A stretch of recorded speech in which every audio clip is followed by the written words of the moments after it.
Sleep tight, thought Renato.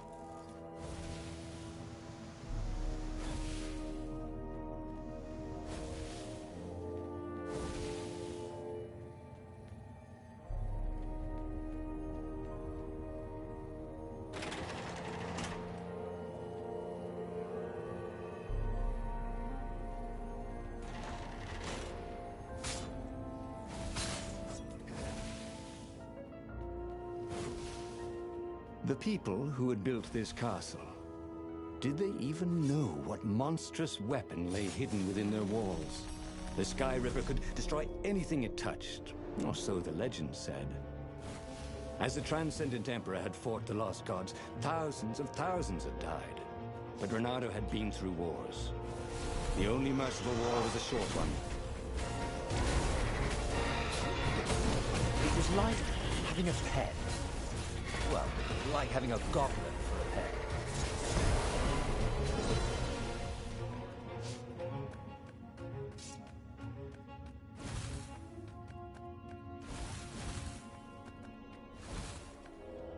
That had been his mistake before, not trusting Zenobia's feelings for him.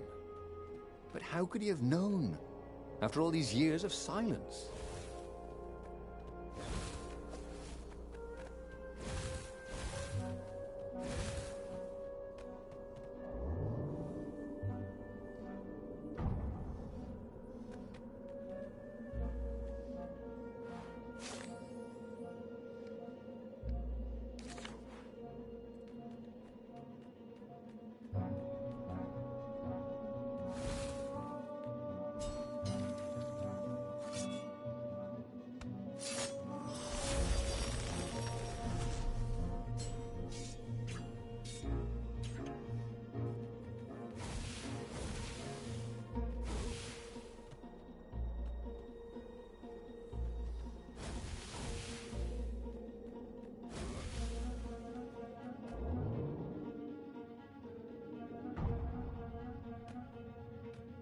Renato was looking for a big chest.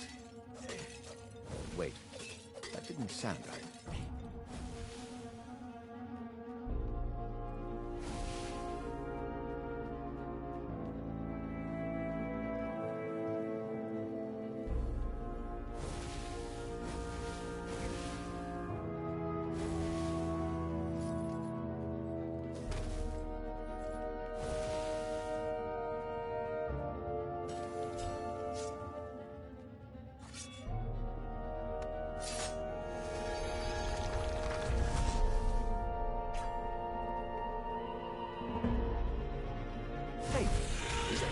A word for a lot of ravens. Like a keepers of ravens?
You blinked.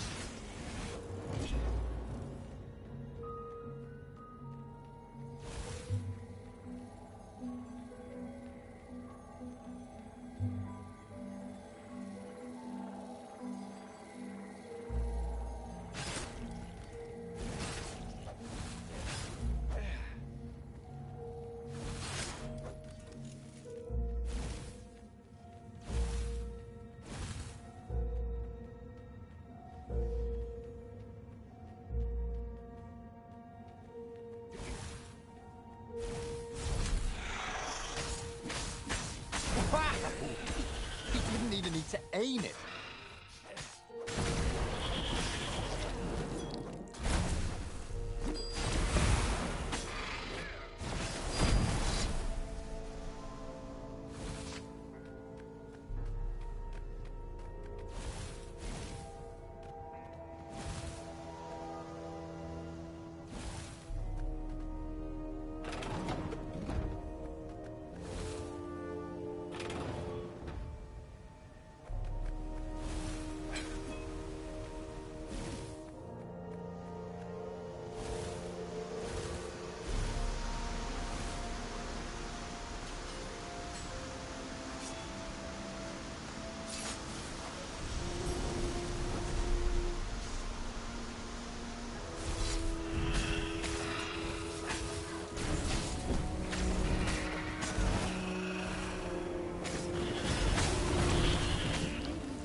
I don't have anyone to talk to.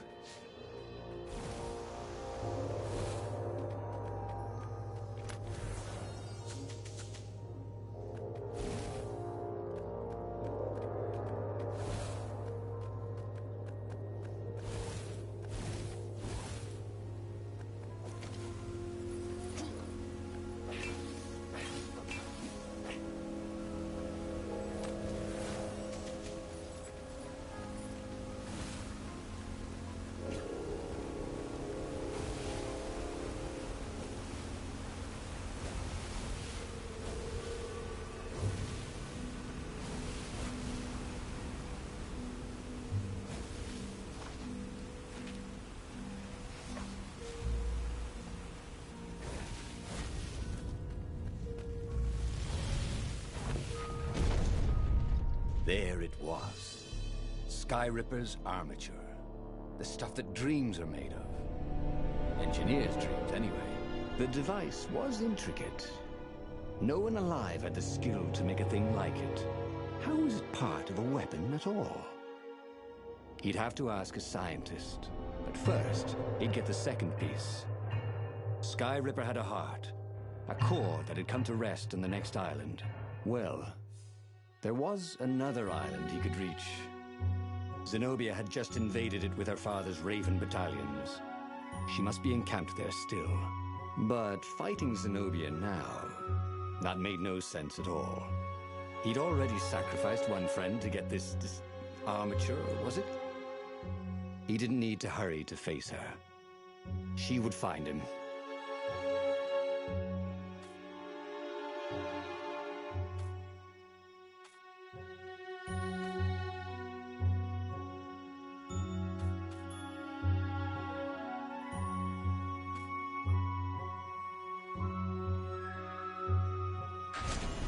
It was a no-brainer. He'd sacrificed his old friend Lapino to get the armature. And the armature was useless by itself, only a series of coils and wheels. War demanded sacrifices, and he would make more before the end. He would have to choose the greatest good, no matter how much it cost him. Zenobia. Well, he would see her sooner or later, across a battlefield or a sword's point before all this was over. He was sure of that. The power was in the core.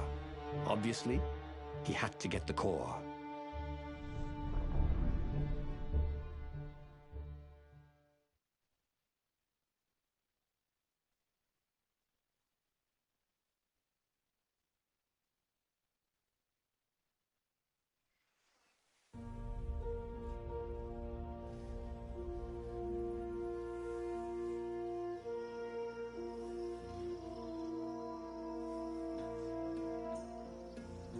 He looked up at the old trees around him. They were so big and so old. They'd been there before he was born, and they'd be there after he'd passed into legend. Was he confronting his own unimportance? What had got into him? He was no philosopher. Anyway, who cares? He was plenty important. He was a hero, and soon he'd prove it.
there was something sour in the air.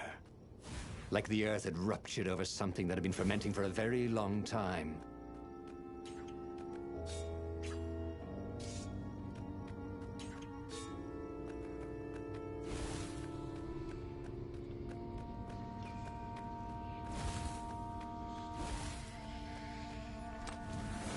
This one contained nothing but unmatched gloves. And something more useful.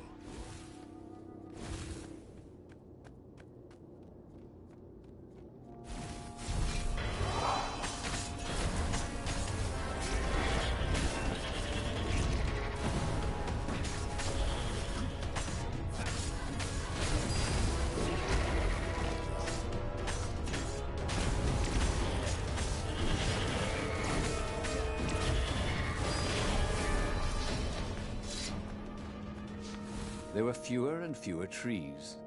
There were only these huge crystalline growths. Had those been here before? He no longer heard birds except for the feverish cawing of the ravens when they attacked. He couldn't smell the small animals of the forest, the mice and rabbits. Where had they gone? Hungry too. This was an unhealthy place to be.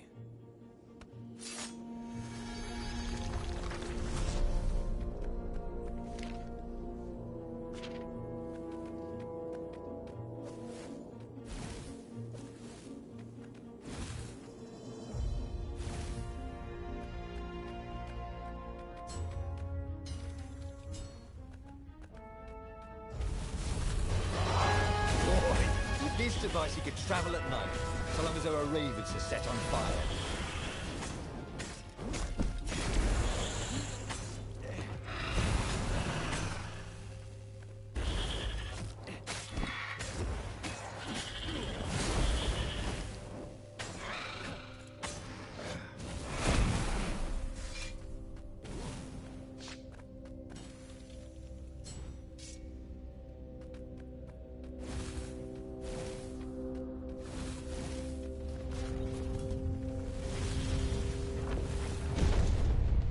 The 20-sided core made him feel physically sick. Once he had sneaked into a temple of the dark arts, and he hadn't liked what he smelt and saw there. This felt like that. As quick as he could, he wrangled the icosahedron into the armature. The wheels began to spin, then glow. The sick feeling quickly spun away. Now he only felt sad. He had lost good friends for this war apparatus. Maybe Lapino wasn't such a good friend. Yeah, that made him feel better. He carried his prize back to the Farfarer.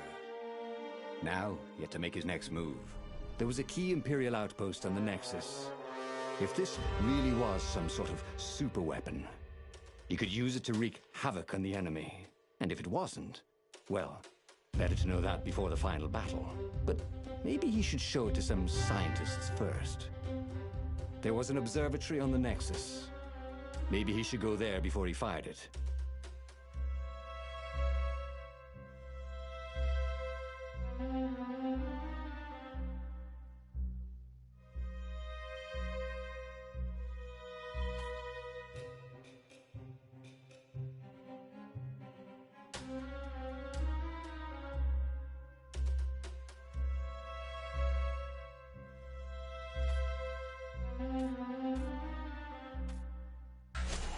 Renato had never been much of a student. At Swordfu School, he'd never read the books, just looked at the pictures. And Zenobia. But weapons he understood. His gut told him that the Skyripper would work great. He would use it to take out the Imperial outpost. And what's the worst that could happen? The thing wouldn't work, and then he'd take it to the scientists, right? Renato actually could think of a few things that were worse. But he would make sure they didn't happen this time. Right?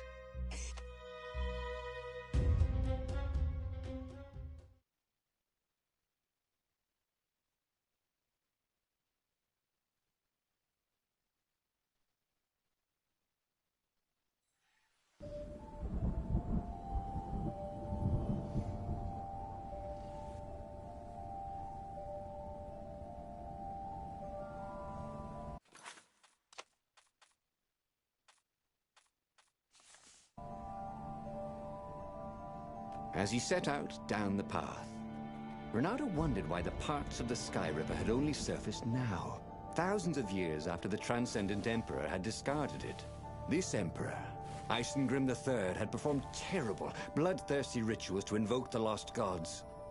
Perhaps that was bringing up lost artifacts. How perfect, then, that the Sky Ripper would reappear to be his destruction.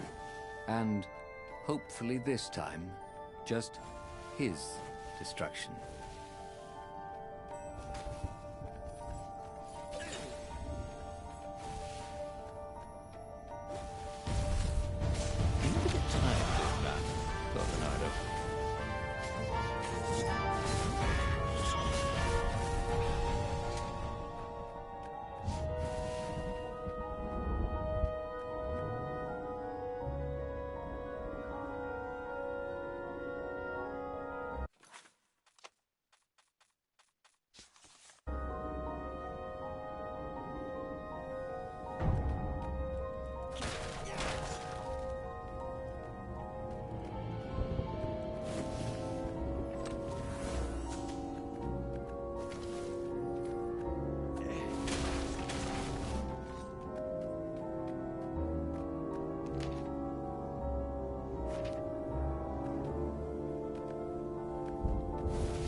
Such delicious looking eyeballs!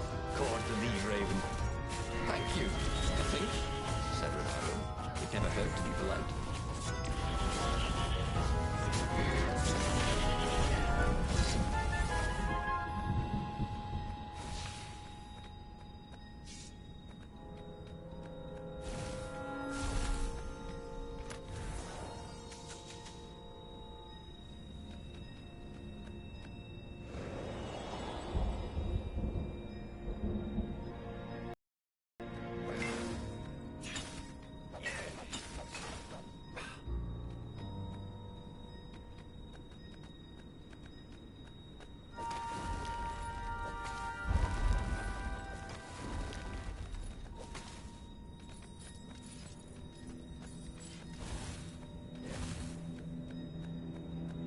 He was tired of slaughtering ravens. Maybe it was time to test out the new weapon. He turned a knob on the Sky Ripper. It made strange, mechanical noises. The wheels spun faster. It began to hum.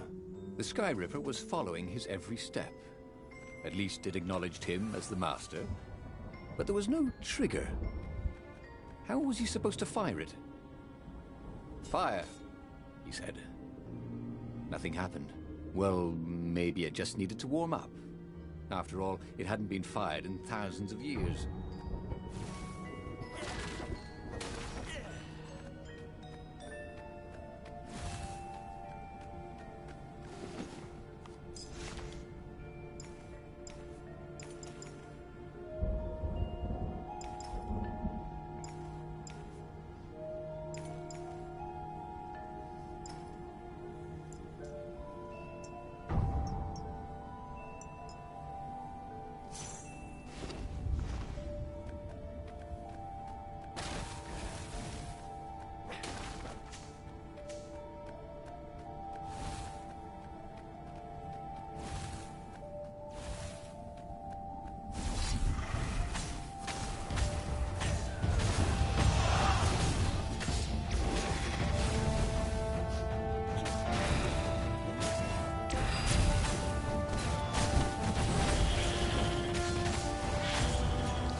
The Sky Ripper was making a whining noise now, and its wheels were spinning so fast he could no longer see them. Renato had a thought. "Please?" he asked. The Sky Ripper began to glow. Boom! The outpost burst into flame. Ravens flapped out screaming, wings on fire. The base was his. The far-speaker toad came hopping out. Renato! It croaked, sounding like a toad version of Zenobia. Don't use the Sky Ripper! It will destroy the world! Yeah, sure it will, cracked Renato. Pull the other one. If you don't trust me, go see Calaveras. He'll tell you the same thing. Oh, she would say that. That sounded sensible. Why did she always have to sound sensible all the time? Oh, it was infuriating. Of course she would say that. He was supposed to hurry and bring the Sky Ripper to the council so the rebels could actually win the war. But what if she was right? Damn it.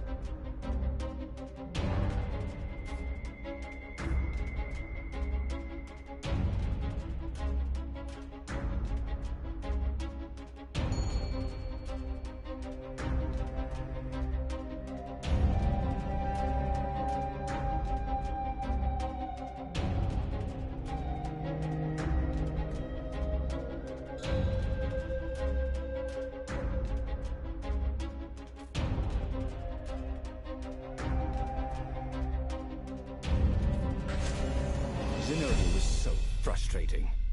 If she couldn't get you with magic, she'd get you with reason and caution and sensible arguments. Of course, Calaveras, he might not know the latest scientific theories with evidence and all, but Renato preferred the knowledge in the old books anyway. What they said felt true, and that's what's important.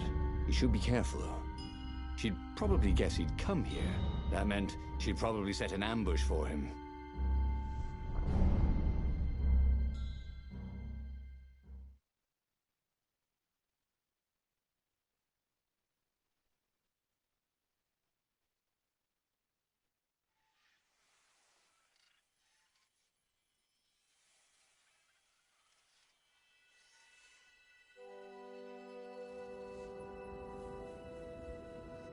Renato landed on the island, expecting Zenobia's ambush at any moment.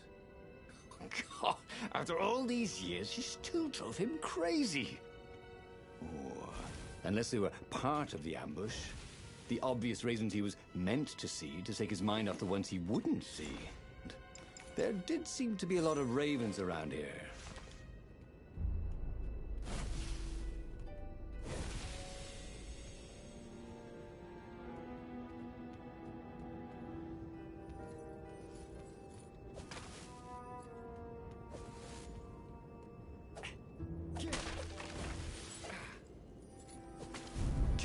Kill the rebel! Caught one, Raven. Eat the rebel! Caught another.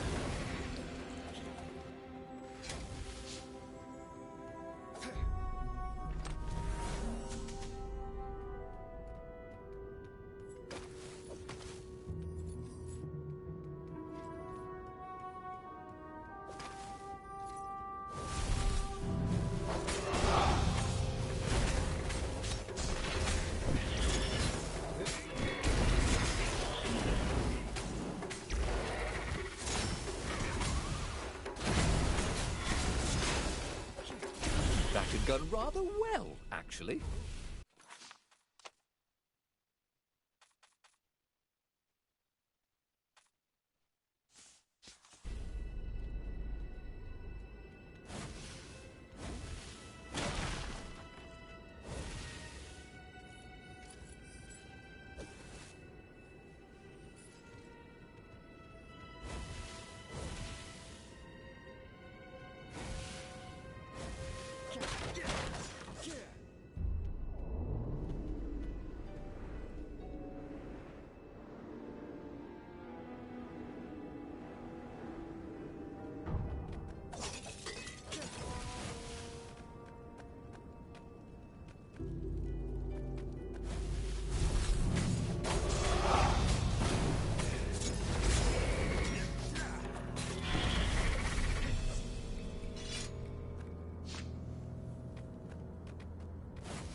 Zenobia's ambush never materialized. Could she be sincere?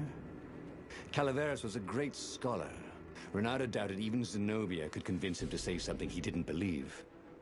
And if he was working for the Empire, he'd never have told Renato about the Sky Ripper in the first place.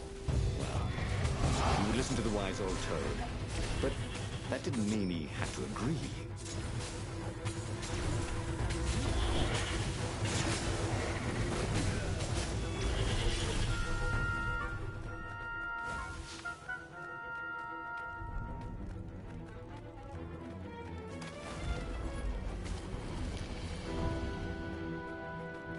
Couldn't they have put in an elevator? Or a giant eagle? Or something?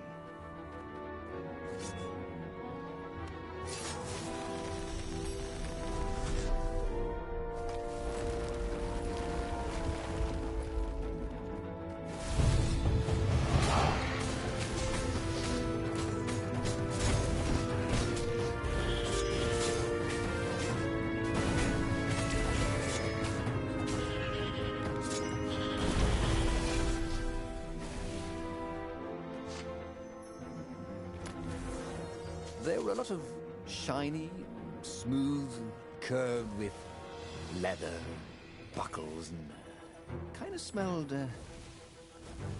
you know what? Never mind.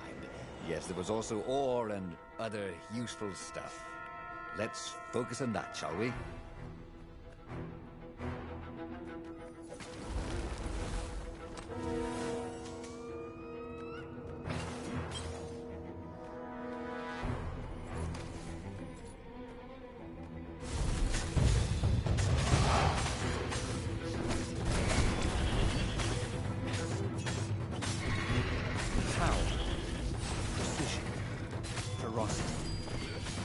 The device was working. Apply the drink.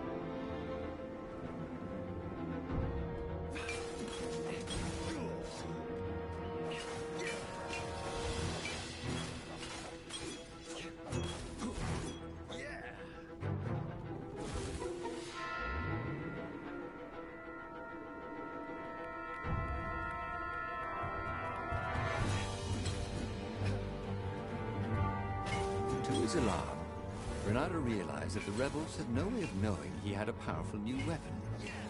He might set off on their attack on the fleet before he could bring the Sky Ripper to the fight. He had to hurry, while there were still rebels to save.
Calaveras examined the Sky Ripper eagerly.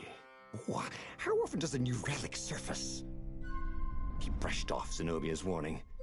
Oh, what a sorceress know about physics. However, he did know a few ways to make the weapon even more precise and more powerful, and quickly went off to tinker. Soon the Sky Ripper no longer whined, but thrummed like a hummingbird taking off. It was ready for war.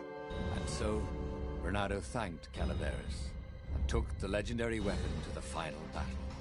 But where were the other rebel ships? Had something happened? He could defeat the Imperial fleet with a Sky Ripper, but he couldn't govern. He was not cut out to be Emperor, and he'd no desire to be one.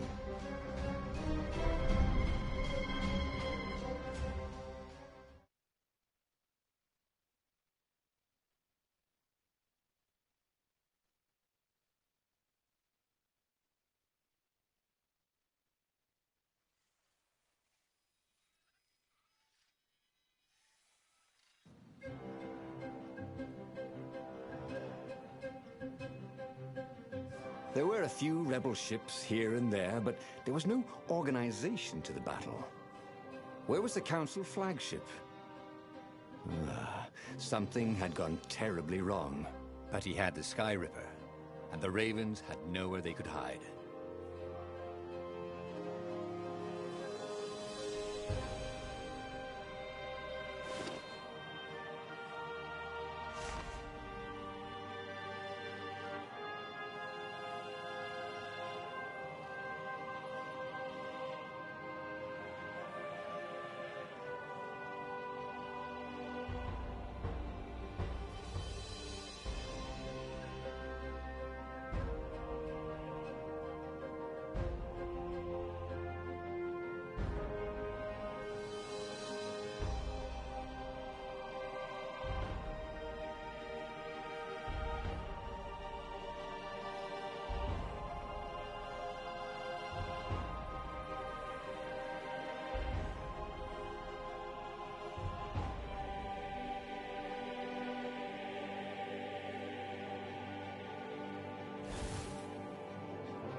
Bernardo had a feeling that was the back door to something.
The council speaker was on the deck, bleeding.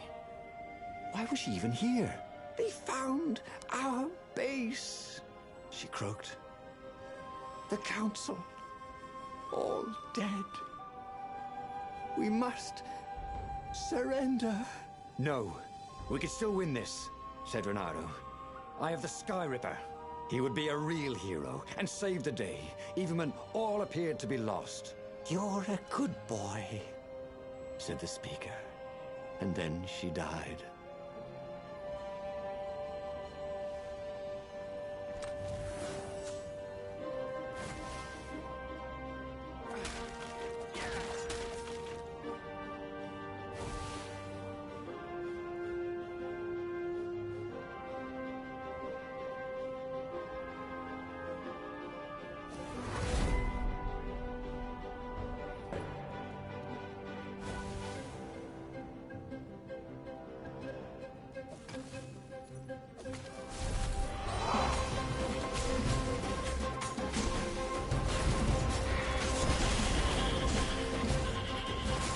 This was the craziest weapon we've ever used.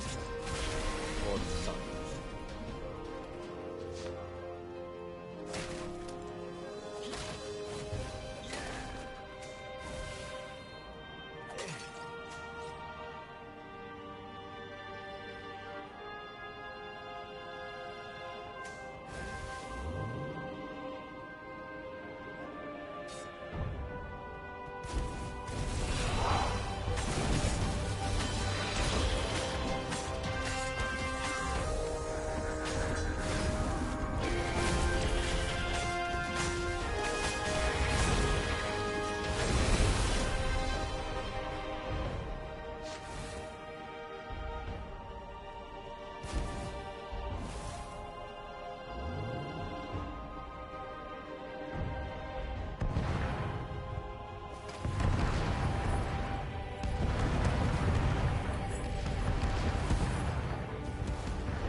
Fired the Sky Ripper. With a tremendous whoosh, the Emperor's flagship went up in flames. And for good measure, he played the beam around it, setting all the other nearby Imperial ships on fire too. And he watched them burn. See? He could use the Sky Ripper safely. The few remaining rebels gave a cheer. And then they stopped cheering. There was a hole in the air. A blackness, like a tear in a parchment. Wind was blowing into it, widening it. It grew larger. Crates were falling off ship decks, upwards into the hole. And the world itself seemed bent, like the reflection on a curved mirror as it poured into the ravenous hole. He guessed that somewhere behind that ever-widening hole were gods that had long been exiled. But it didn't really matter.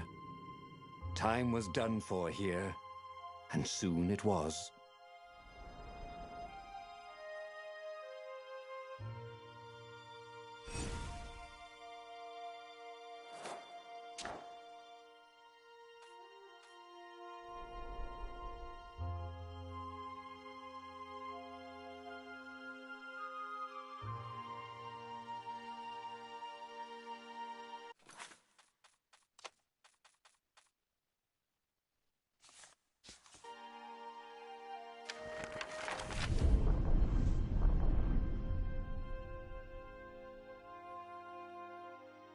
The clouds parted over the Isles of Boreas. It was time to choose. The rebellion was in trouble. Ravens were scouting for the secret rebel base. They needed a game changer. Pieces of the Sky Ripper had surfaced. Bernardo knew that using it could go catastrophically wrong, but he was sure he could figure out how to use it safely. Also, a temple had risen out of empty desert. The Iblis stone was hidden there. It was a dangerous artifact. It could corrupt its user into a bloodthirsty monster. Maybe he could find a way to use it, to take its power without surrendering to its wickedness. And also, his old friend Lupino needed rescuing. Of course, Bernardo had a pretty strong suspicion that Lupino had betrayed the rebellion, and he had a gut feeling that he needed to use that to his advantage.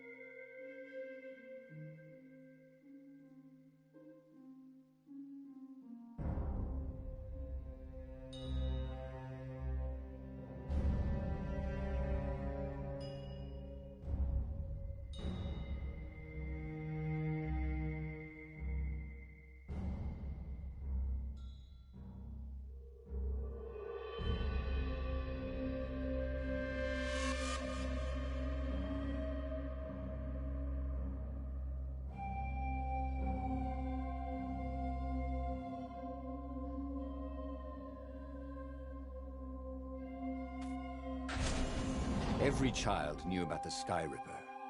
The Transcendent Emperor had buried its pieces deep. And then, this Emperor...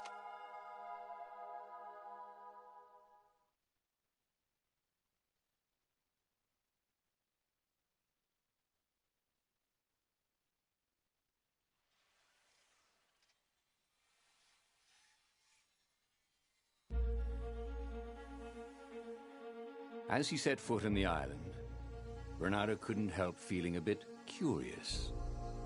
Was Lupino still waiting to be rescued? No. He was probably drinking champagne with the ravens. Did ravens drink champagne? Did rabbits? Bernardo felt oddly thirsty, come to think of it. Why had he chosen the Sky Ripper? Bernardo never made plans that required constant vigilance. He was a hero. He didn't think too much. He just went with his gut and hoped it all worked out. The Sky Ripper was a long shot.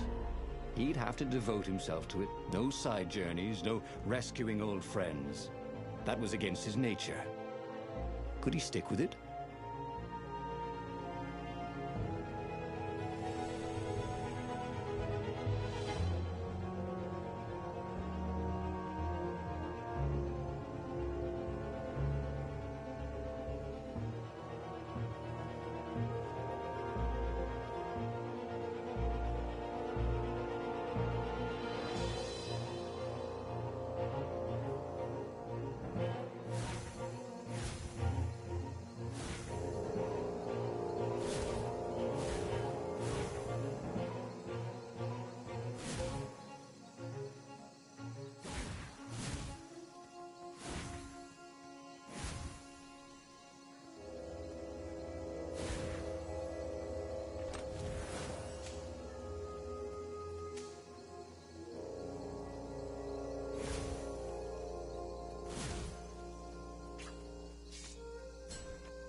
Who are you looking at?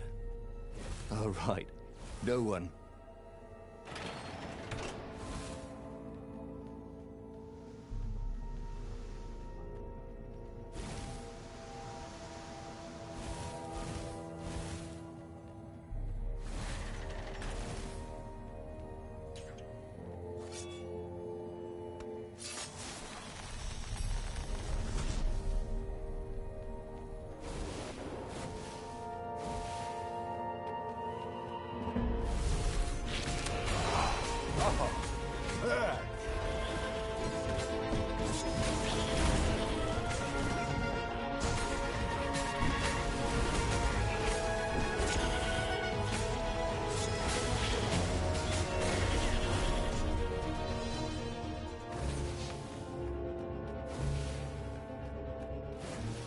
That had been his mistake before. Not trusting Zenobia's feelings for him. But how could he have known? After all these years of silence?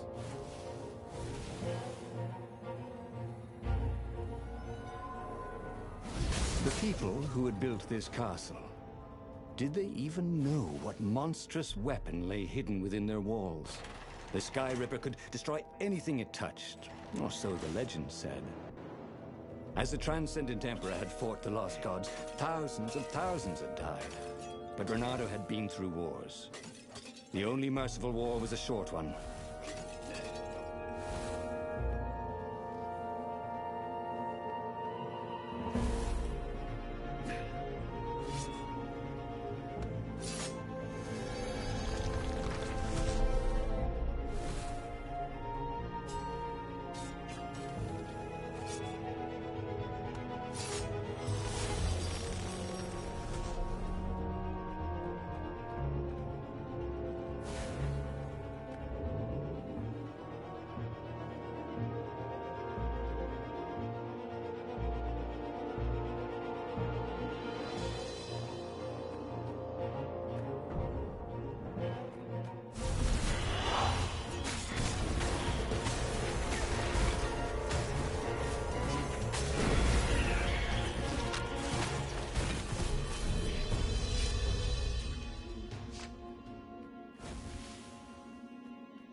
Death to traitors! Called the ravens.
When he was still a thief, Renato had always been attracted to the women with the biggest chests.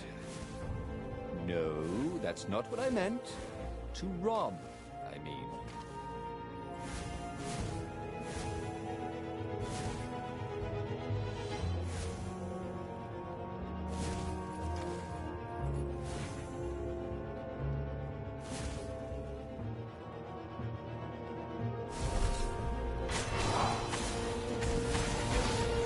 Like the world's deadliest bowman right by his side.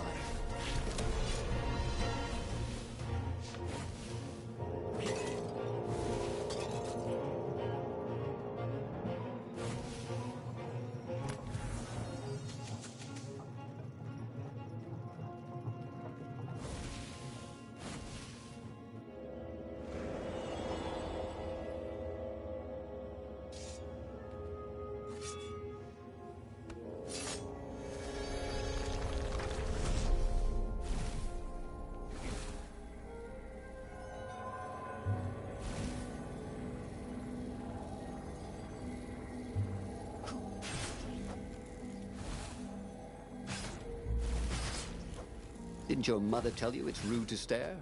Snapped Renato, a little smug.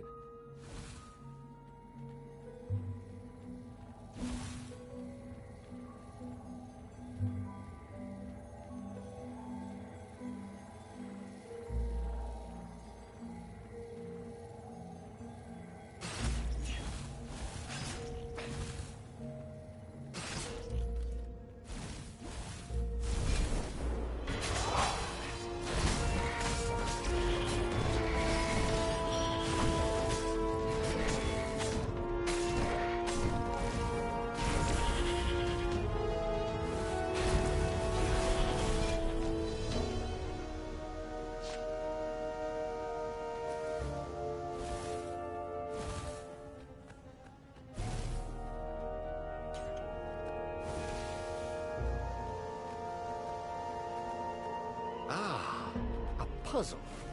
Renato loved puzzles. Except when he couldn't figure them out. On the other hand, if there was a puzzle, it was probably meant to keep people away from something good.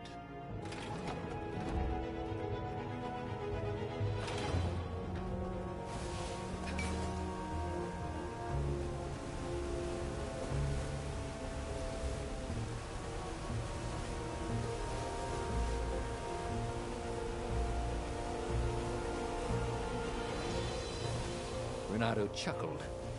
It was the same puzzle. He wished he had his friends here, so he could amaze them.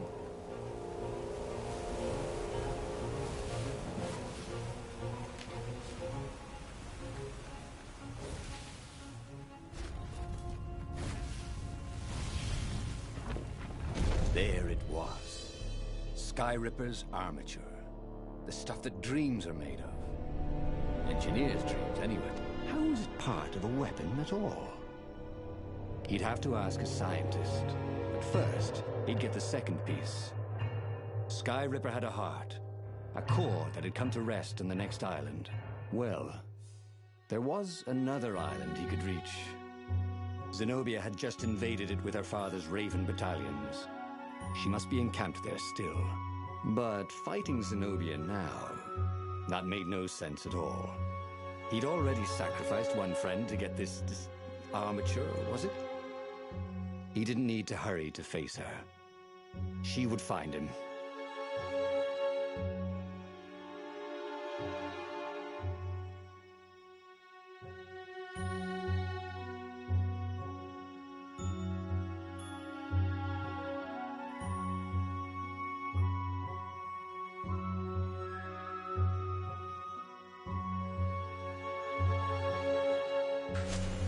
Renato asked himself, what?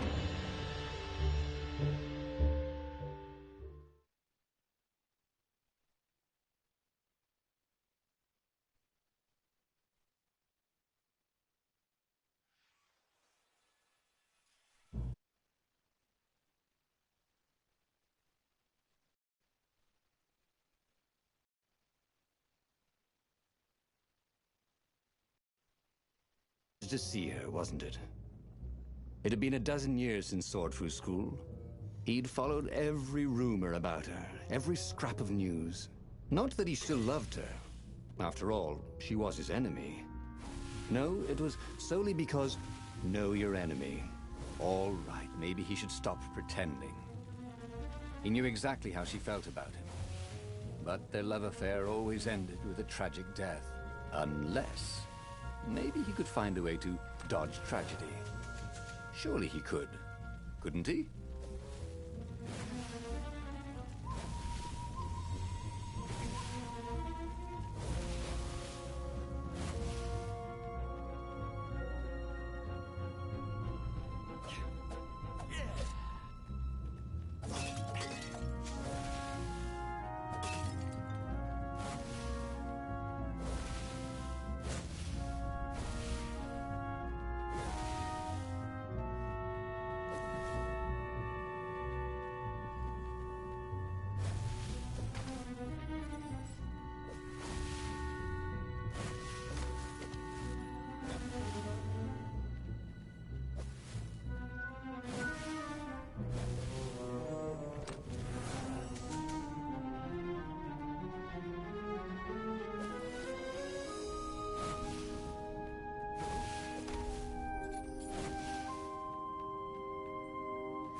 couldn't hack this kind of firewall.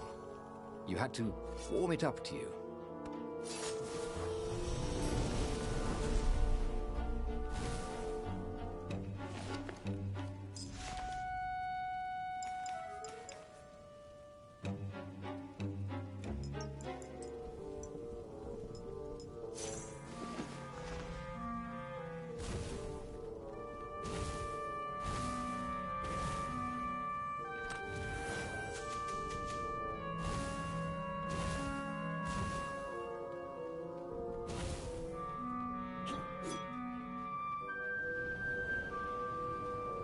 Renata could feel the burn.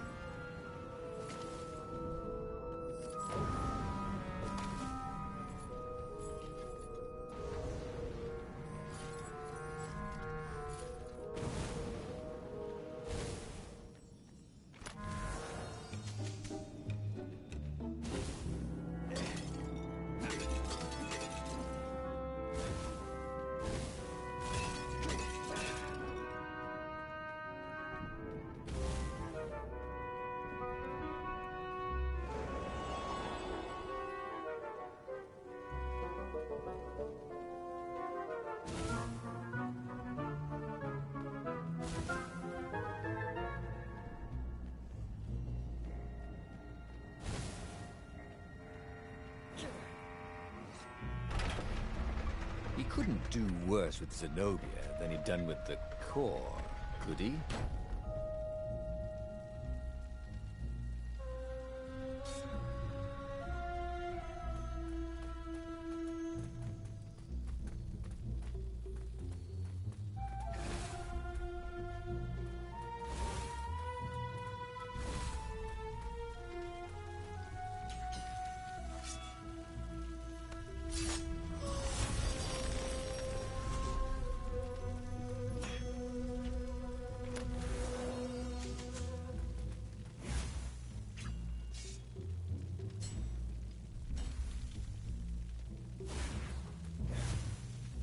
He didn't even need to see the gogglers this time. He could smell seared flesh. And like every other predator, they only eat their meat cooked. Preferably alive.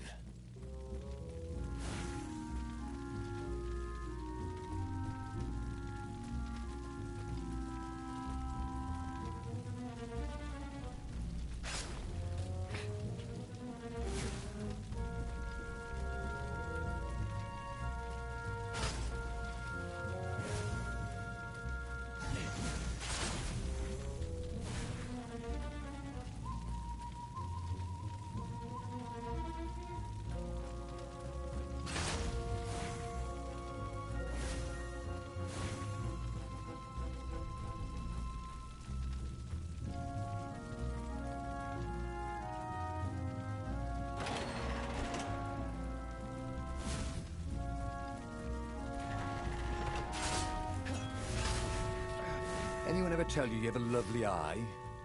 No? Renata wasn't entirely sure how he was going to capture Zenobia. She'd be expecting him. And he didn't have Lapino to cook up a clever plan. Why was it again that he hadn't got the core? Maybe because the results tended to be disastrous. These streets were familiar. The Sword Fu School was closed now. But he had been down that street 1,000 times. He knew that pub. He knew that alley. He knew the alley behind it much too well. No wonder Zenobia had chosen to invade this island herself.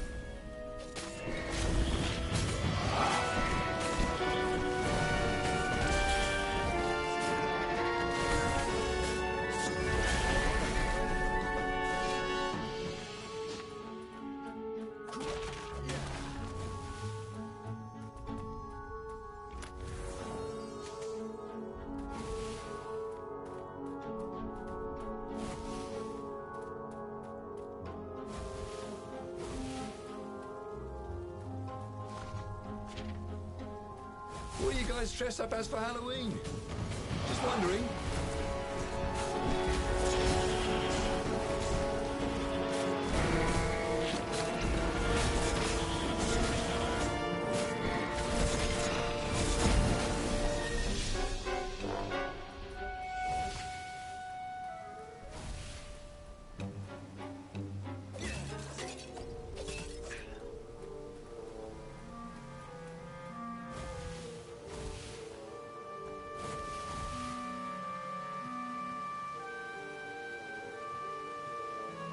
Reynardo slinked through Zenobia's ship, making no sound at all.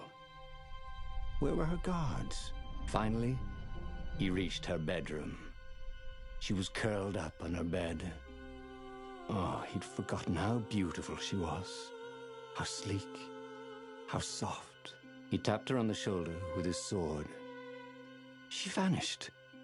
And he suddenly noticed he couldn't move except his mouth. In fact, soon he couldn't keep his mouth shut. He told Zenobia everything. Skyriver, the Iblistone, even where the secret rebel base was, until he was hoarse. It was some kind of truth spell. A talky truth spell.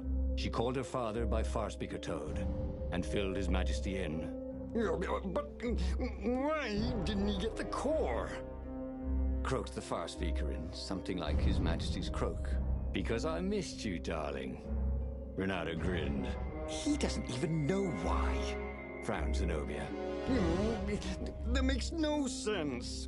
It's a trap, shouted the Emperor. I'll meet you at the outpost, and I'll bring my interrogators. If Reynardo came face to face with the Emperor, maybe he could assassinate him. But maybe it would be smarter and safer to turn Zenobia against her father.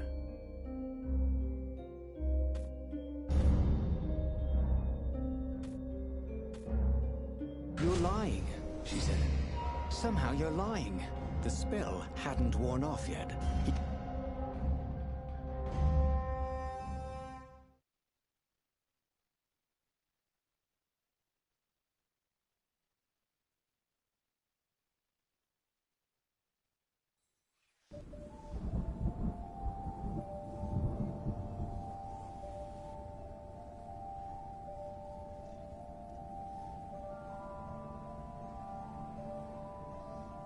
It was a short, safe landing.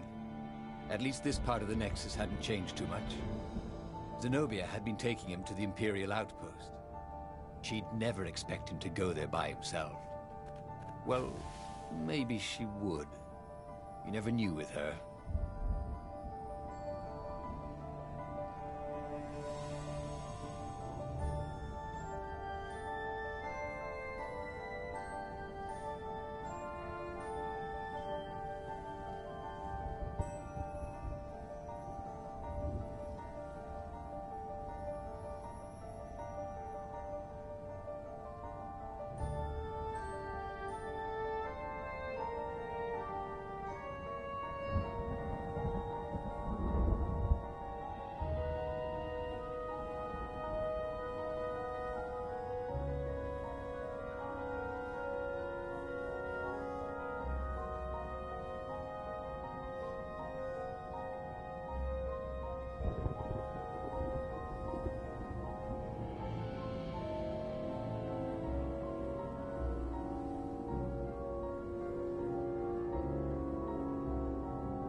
just stand on the device and let it do all the killing for him. But that wouldn't be sporting, would it? Or fun?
Sometimes, all you know is what you know.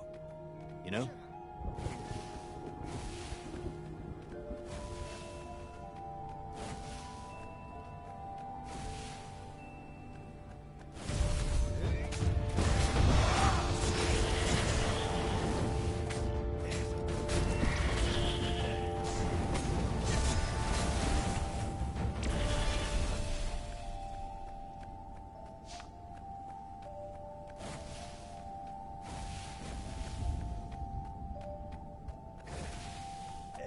Bernardo knew Zenobia, and Zenobia knew him.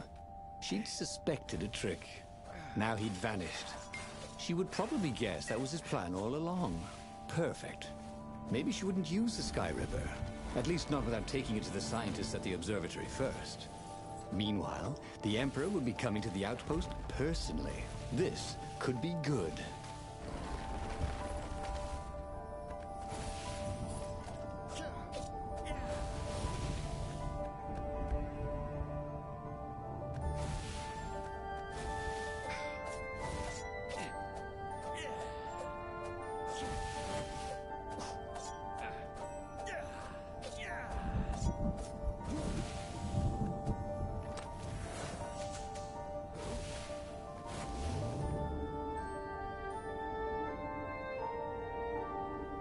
Giving the Emperor all of the rebellion's secrets hadn't been quite the disaster he'd thought. It had drawn the Emperor out of the safety of his fleet. Renato could sneak into the outpost, and in a few sword strokes, he could win the war. But the Emperor would be surrounded by his elite guard. Renato wondered if there was anything he could say that would confuse the old toad even more. Use words instead of his sword?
Renato was face to face with the Emperor's bodyguard. They looked very tough, but the Emperor held them back. Oh, where's my daughter? And how would I know that? Renato grinned at him. She lured me here so that you could kill me, didn't she? Ah, don't be ridiculous, said Renato, trying his best to sound convincing. She loves you. Oh, I knew it. The rabbit told me I couldn't trust her. The Emperor hopped out the door. His phalanx of bodyguards retreated carefully. Renato heard someone call, "Arrest her!" as they left. Well, that's a job well done, thought Renato. Now the fleet would be in all sorts of disarray. But maybe he could find her in the mountains. She always used to go to the mountains to hide from the world. Maybe he could even turn her against her father. Or maybe he could reap the benefits of the chaos he had sown. It was time to report to the Rebel Council, and then launch the attack on a divided and very confused Imperial fleet.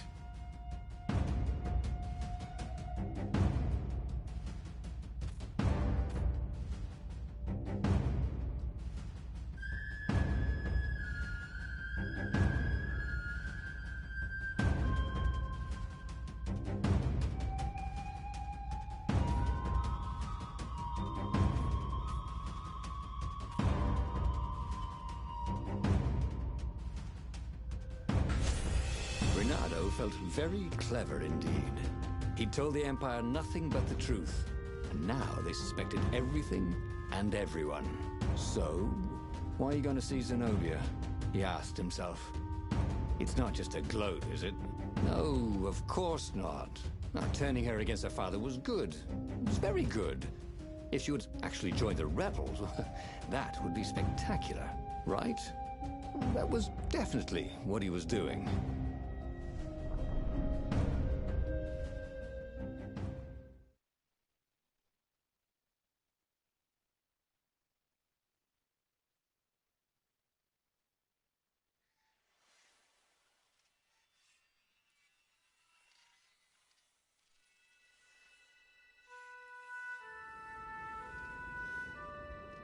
He wondered if he should have just told her the truth about her father. The Emperor had adopted her from a stray. That was the source of all her loyalty. But even then, he'd been dreaming of a bargain with the lost gods. They alone could make him immortal. The Emperor would have to seal that bargain with the life of someone who truly loved him. And who else truly loved the Emperor? But how could Renato tell her that now? Why would she ever believe him?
Renato was remembering all his old tricks, and some new ones.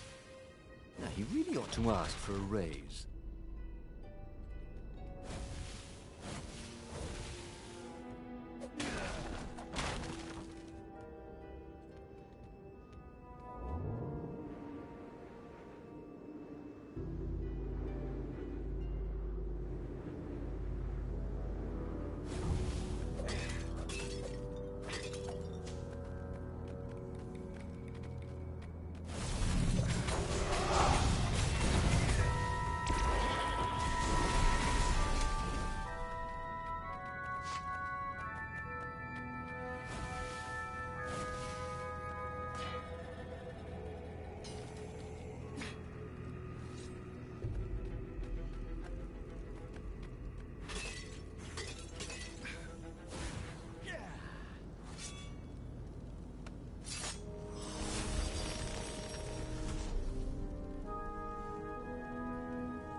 The funny thing was, she should have trusted him.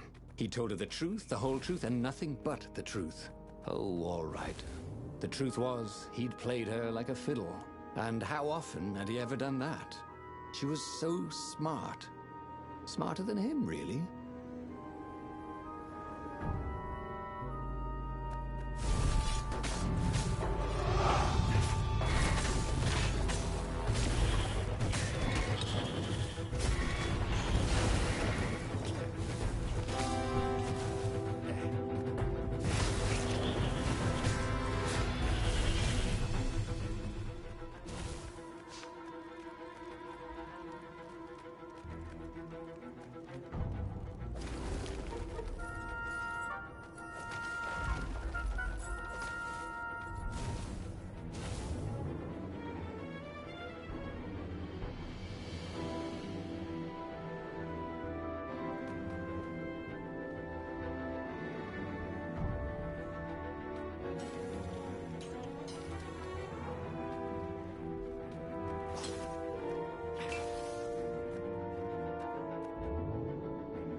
This chest made music when you opened it. Too bad it was Muzak.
Renato had given away the location of the secret base.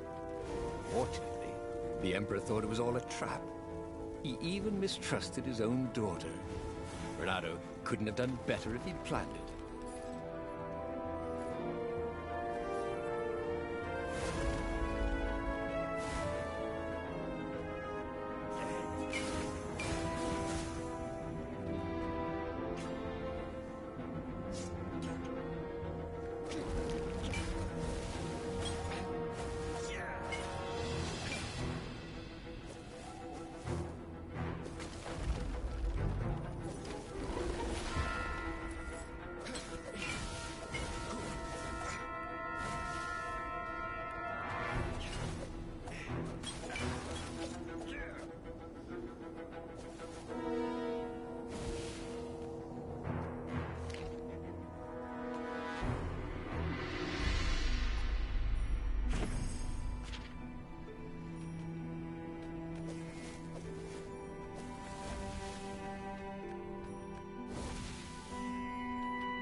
What have you done to me? Zenobia demanded. My own father thinks I'm a traitor. So? But I'm loyal. So what? You're a bastard, Renato, she said. Now, you love that about me. You really did want the core, didn't you? And the Iblis stone. Yep. He gloated. You get all that? She said to the far speaker toad he'd failed to spot. I am so relieved, my daughter, said the far speaker. And Zenobia got into her ship and flew off. Damn it. The old far speaker trick. How had he missed it? This was very bad. Zenobia back in her father's good graces, and both of them ready to use the core and the Iblis stone. He got back on the Farfarer. Briefly, Renato thought of fleeing. The odds were surely against him. Never tell me the odds, he told himself. Odds confused him. He preferred to trust his gut. And so he sailed on to attack the fleet. Alone, if necessary.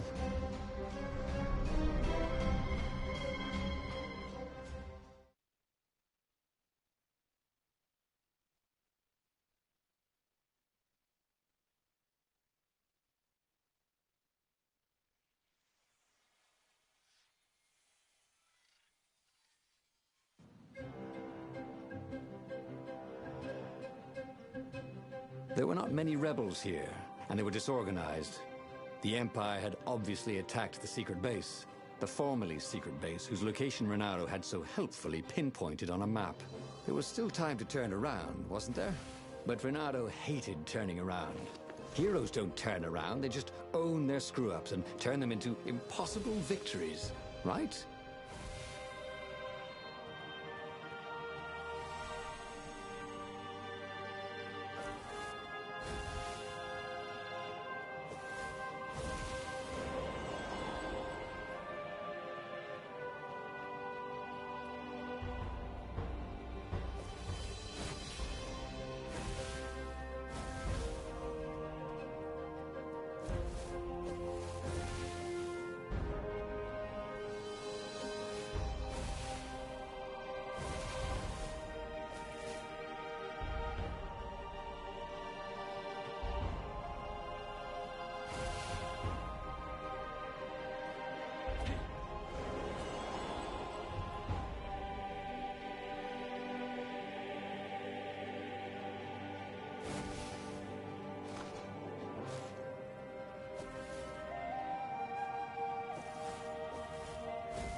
The portal was heavily guarded.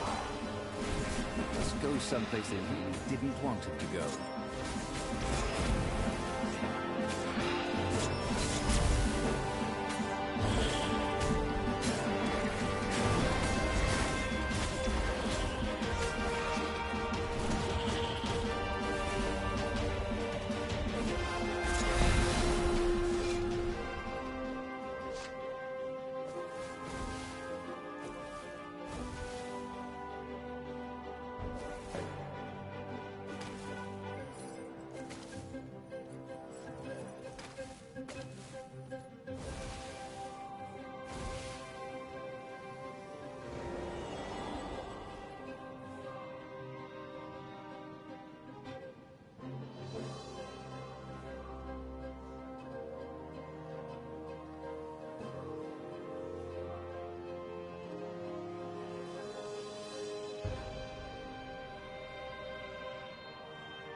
Look, it's not personal, but your mother wears army boots.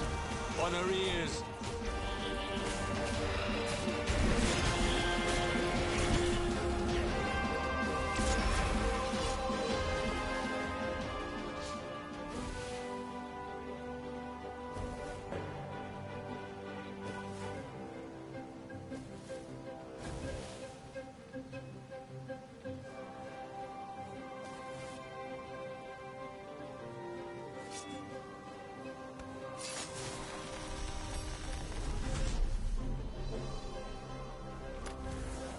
Why would anyone put his slinky collection in a strongbox, thought Renato. Could it be magic slinkies? Ooh, and there was something else.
The odd thing was, Bernardo's personal battle was going fairly well.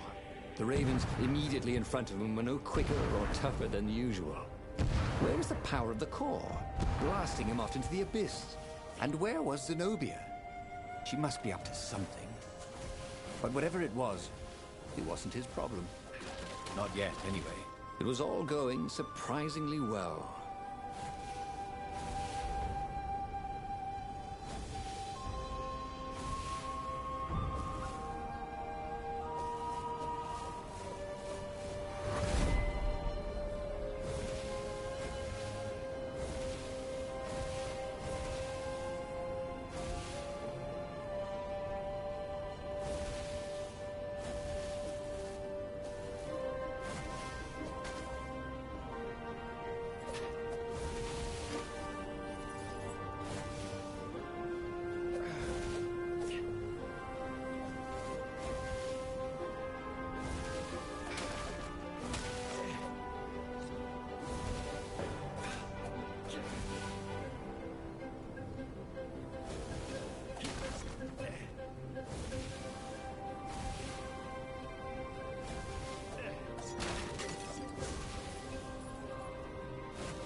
he'd confront the Emperor.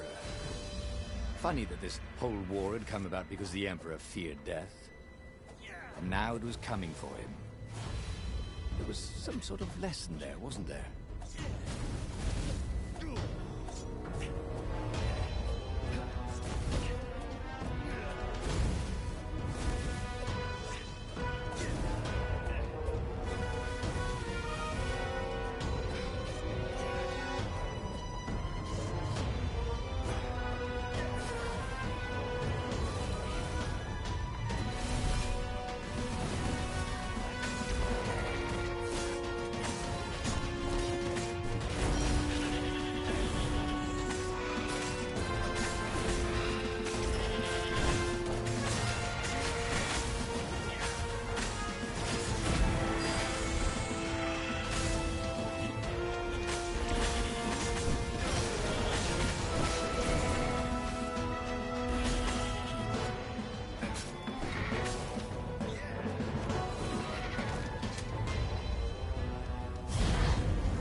At last, he came to Zenobia and the Emperor.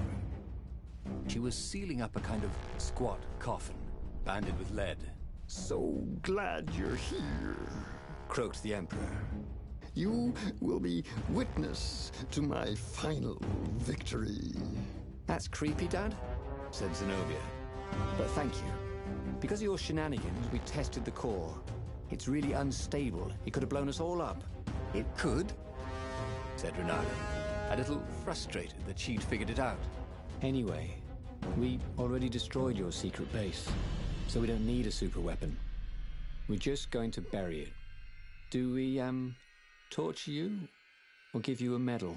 Sometime later, Renato got an invitation to attend the Emperor's ritual sacrifice of his daughter. They took him out of his dungeon cell and gave him all his medals to wear. A little while after that, the lost gods returned, and the sun went black, and the Emperor ate his soul.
The clouds parted over the Isles of Boreas.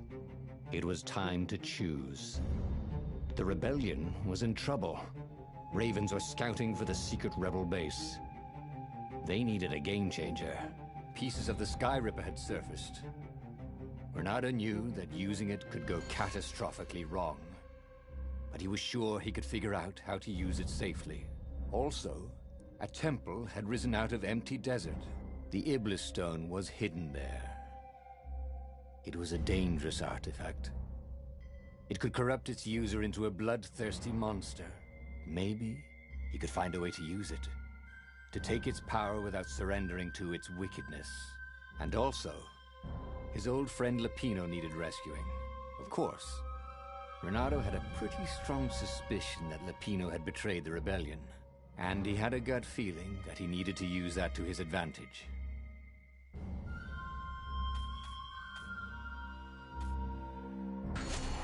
The island was windswept desert.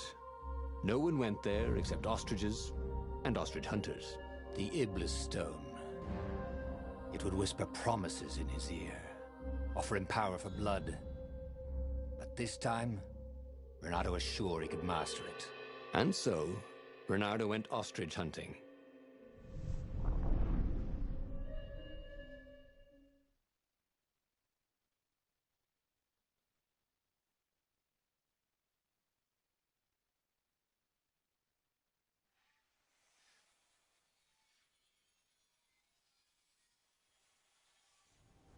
Every child could sing verses about the Sky Ripper, but ancient codices held hints of other things.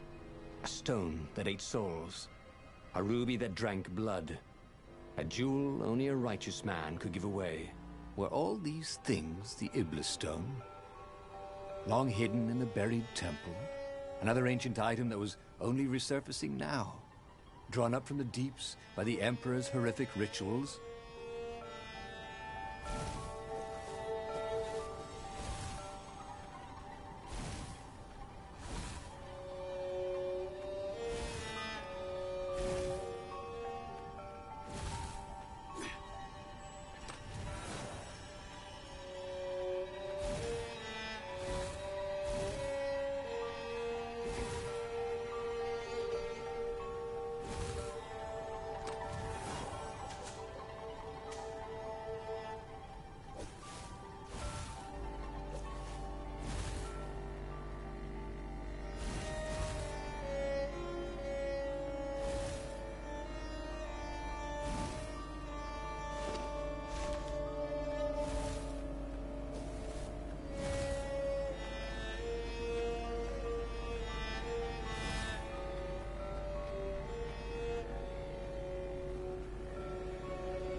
What was he doing here? The last time, the stone had fought him for possession of his own soul.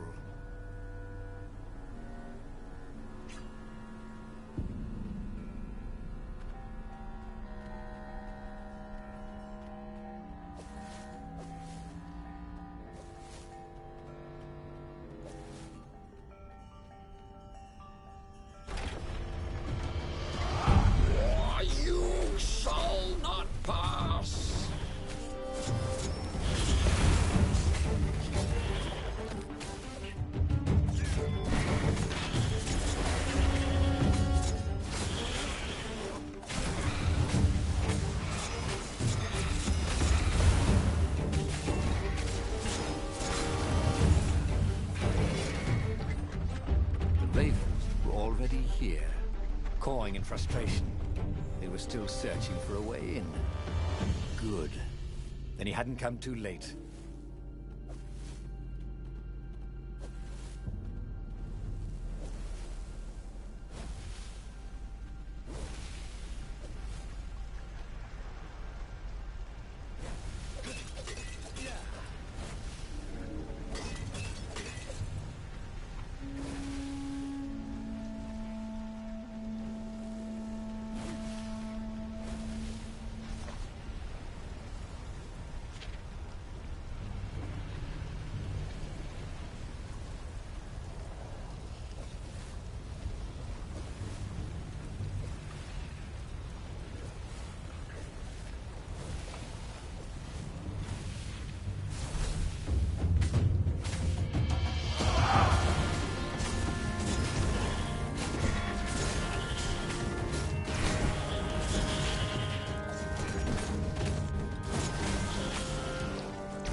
There had to be some way to use the Iblis stone. It was old, wasn't it? People are so much cleverer now. And Renato was pretty sure he was cleverer than most people.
The Ravens at least could not get past this point. Obviously, the temple builders knew how to deal with tomb raiders.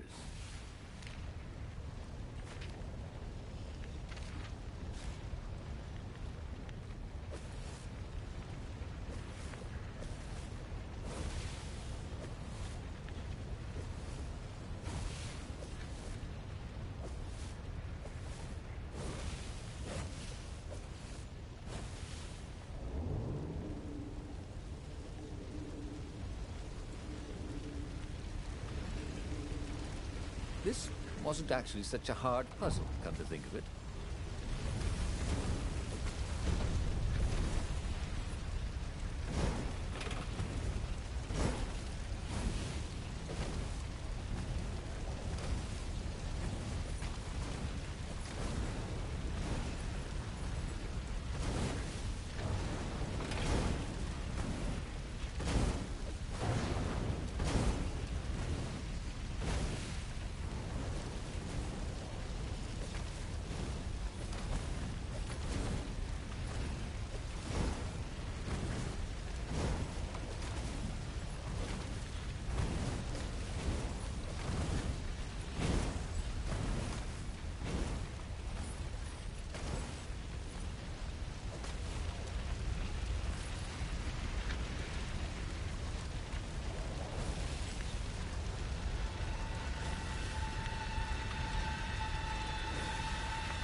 It was a stone of the purest blackness. It reflected no light, like a void made solid. Nervous. It was the stone. Eager. Thirsty.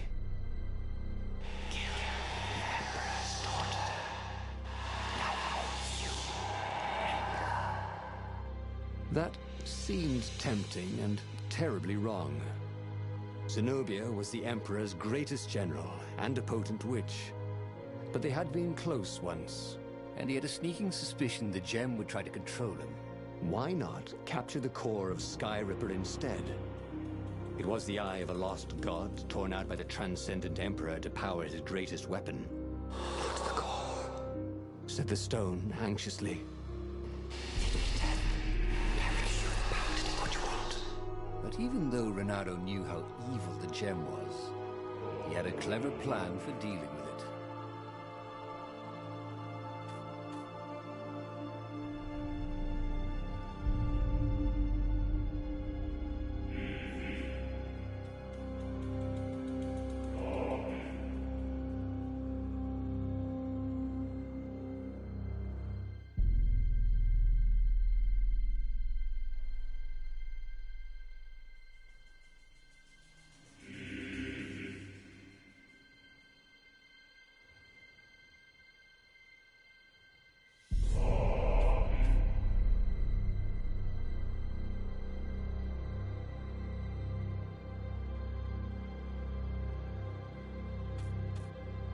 The gem could give great power, but it was evil.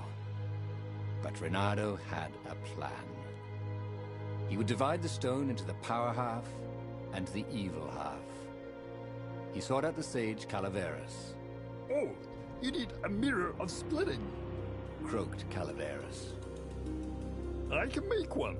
Calaveras set up various shiny things. And soon Reynardo was setting the stone down in the middle of Calaveras' lab. There was a flash, and now Reynardo was looking at himself. Except with a mustache, and a goatee and darker hair. There were two Iblis stones. One light, and one dark. Reynardo took the light one. He felt a rush of great power. Now I could defeat the Emperor. Wait a minute. Unfortunately, he couldn't think of any way to use it without hurting someone. That wouldn't be nice. Give me that, said his evil-looking twin. And he drew his sword. He only got it halfway out of the scabbard when he fainted from the effort. Obviously, neither weak, evil Reynardo nor powerful, nice Reynardo was any threat to the Empire. After the Emperor's victory, they were exhibited in a museum until time ended, which was soon after. He had tried something bold and paid the price for it.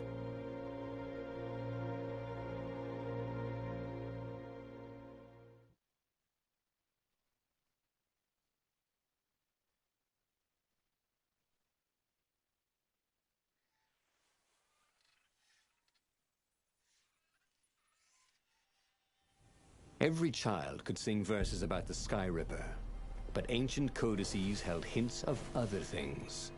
A stone that ate souls, a ruby that drank blood, a jewel only a righteous man could give away. Were all these things the Iblis stone? Long hidden in a buried temple? Another ancient item that was only resurfacing now? Drawn up from the deeps by the Emperor's horrific rituals?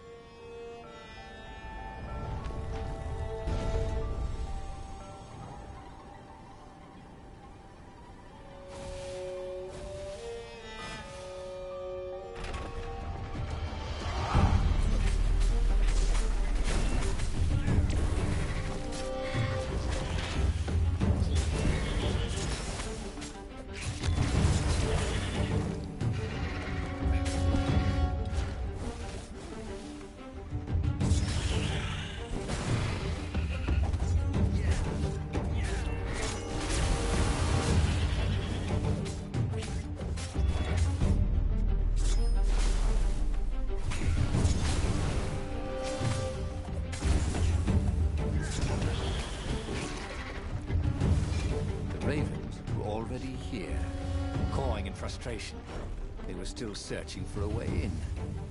Good. Then he hadn't come too late.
Hey, I got this friend who's a swan. Can you join up? He dyes his feathers.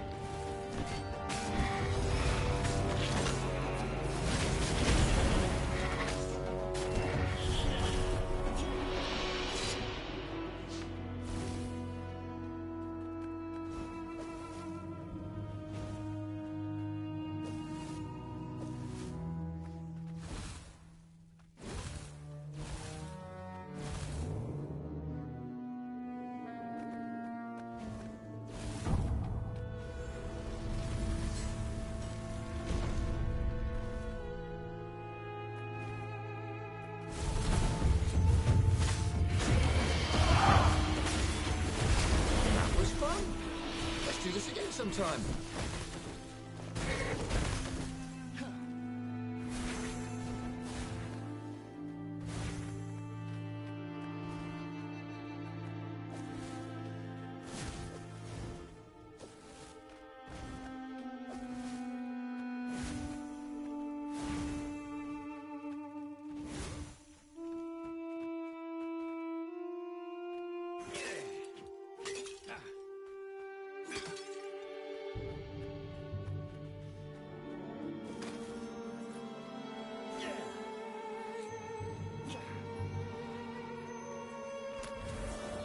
Fruit healing? Well, it was the latest fad, but it seemed to work.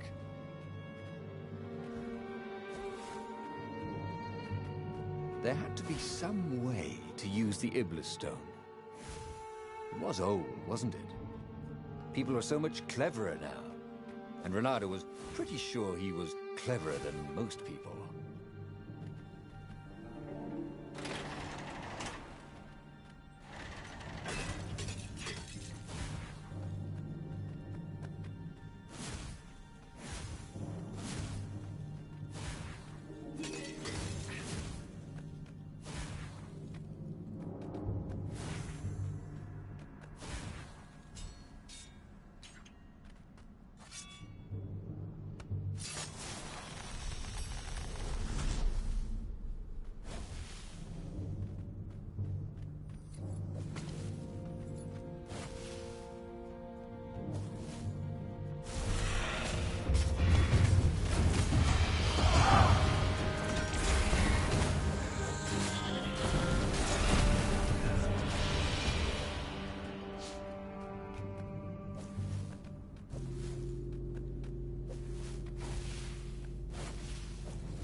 The Ravens, at least, could not get past this point.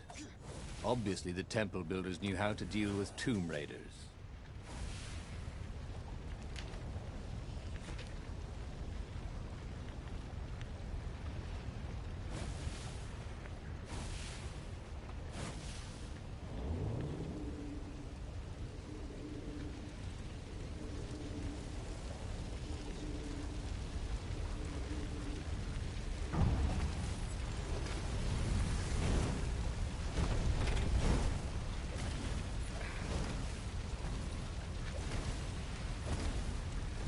Oh, look! Fracking.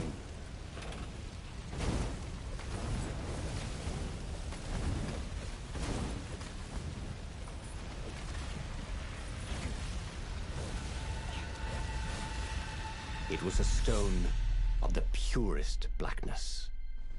It reflected no light, like a void made solid.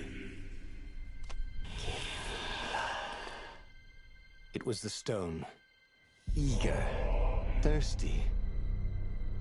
Kill the Emperor's daughter.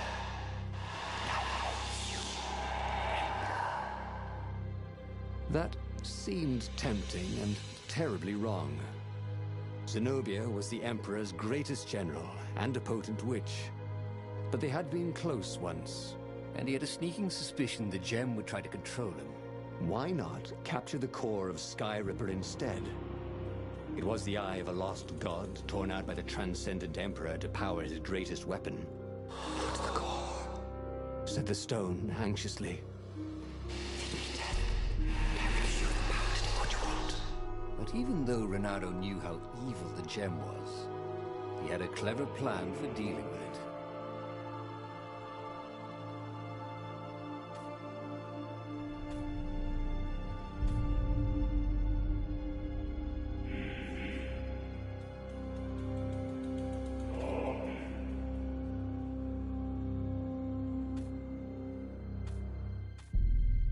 The stone bothered him. He hated being told what.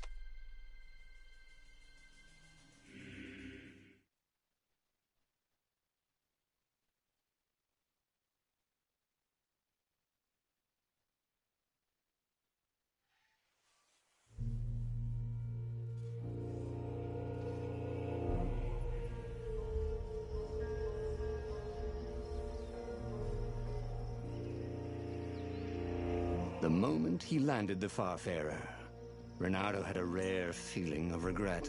It's not too late, he thought. He could turn around and sail for Zenobia's island. He frowned. Wait a minute. He didn't want to kill Zenobia, did he? Sure, technically she was the enemy, but they'd been at Sword Fu school together. They'd never been lovers, but somehow they'd been closer. She'd told him every secret about herself. Except the biggest one. That she was the Emperor's daughter. No. Kill Zenobia, whispered the stone. Before it's too late.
The moment he landed the Farfarer, Renato had a rare feeling of regret. It's not too late, he thought. He could turn around and sail for Zenobia's island. He frowned. Wait a minute.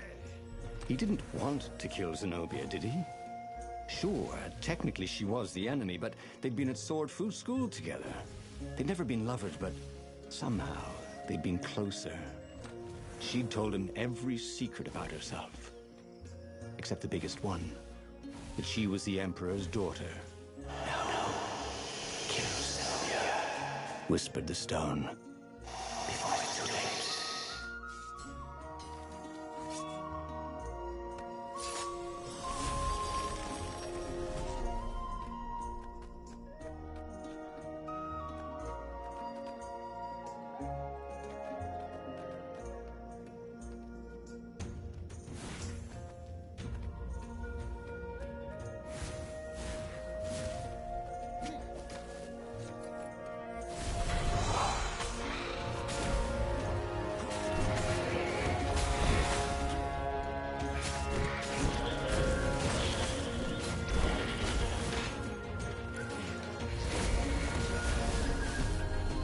All coming back to him.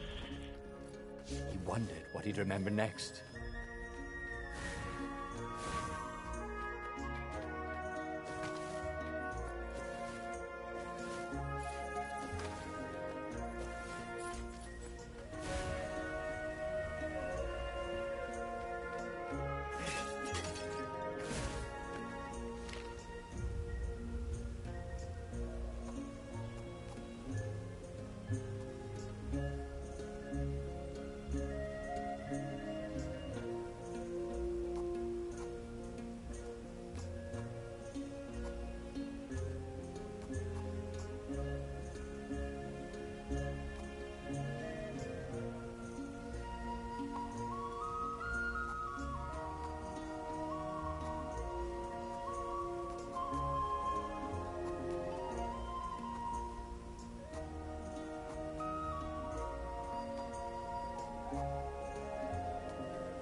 There was something sour in the air.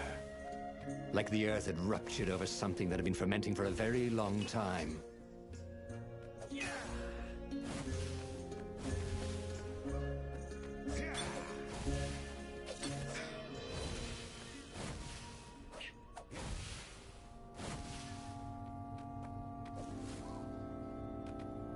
You almost never saw wild gogglers together like this.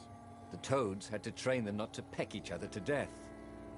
So these had to be Imperial gogglers. That meant ravens were up ahead.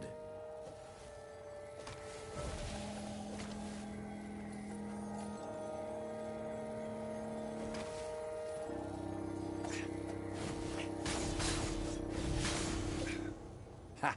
Bet you never saw that coming.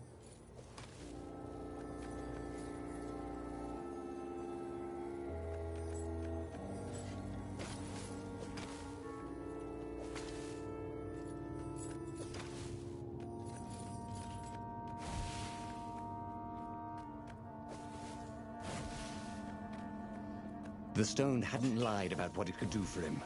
With each raven he cut down, he felt a jolt of power flowing into his arm. "You're weak," whispered the stone. "The core will kill you." "Are you afraid of it?" "No, don't be ridiculous," it chuckled. But it's unstable. It will poison you if so much as carry it. And if you try try to use it, it will explode catastrophically. Bernardo did not trust rocks that talked in his head. He went onwards.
The thing about puzzles was, once you solved one, you knew how to solve it again.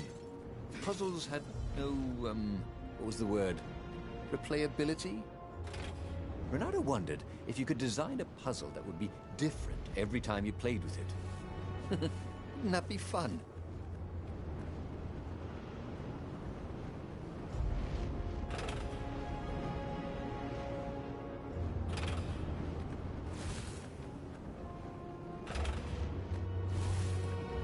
If you can't stand the heat, you thought, stay out of the flamethrower.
As he approached the core, the stone became hysterical.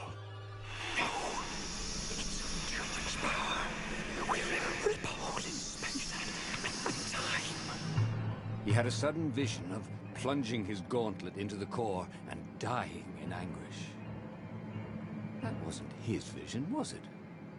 The stone had sent him its darkest fears, hadn't it? He had a sudden impulse to do exactly that. He raised his right fist and plunged it into the core. There was a rush of light. He thought he could hear the stone screaming. And then he passed out. When Renato came to, the core was gone. But the Iblis stone was no longer black, but glowing with a blue light. And it was silent. "I can't hear you," he sang out, and "You?" It didn't answer. "Ha!" he said. He had defeated the demonic gem with the power of his mind. He felt invincible. It was time to attack the Imperial outpost on the Nexus. Take the battle to the enemy. But among the huge crystals, there was also an observatory. A wise man would probably ask the scientists exactly what he had first. How wise was he?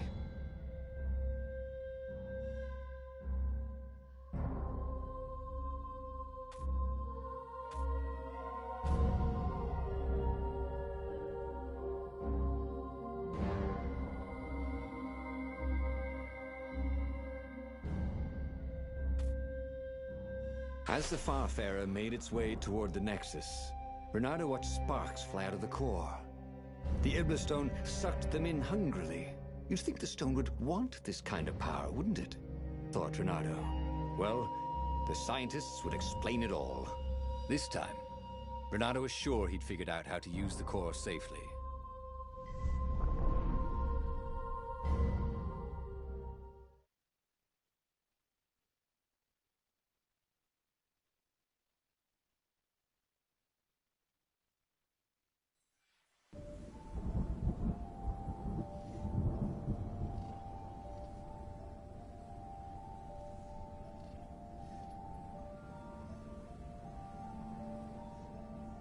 See? He'd trusted his gut, and it had worked out.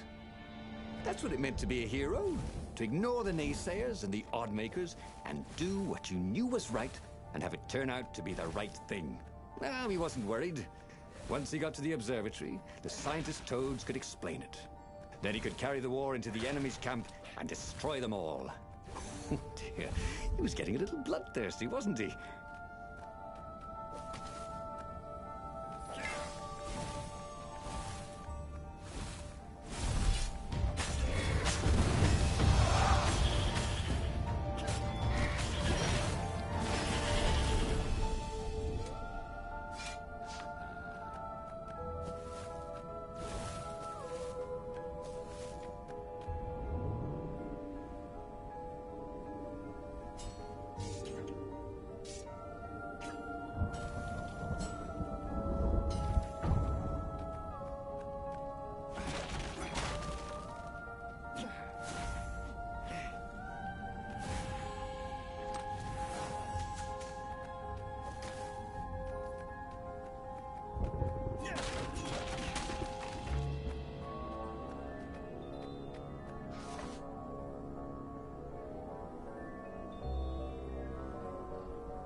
Hey, I hear black is the new dead.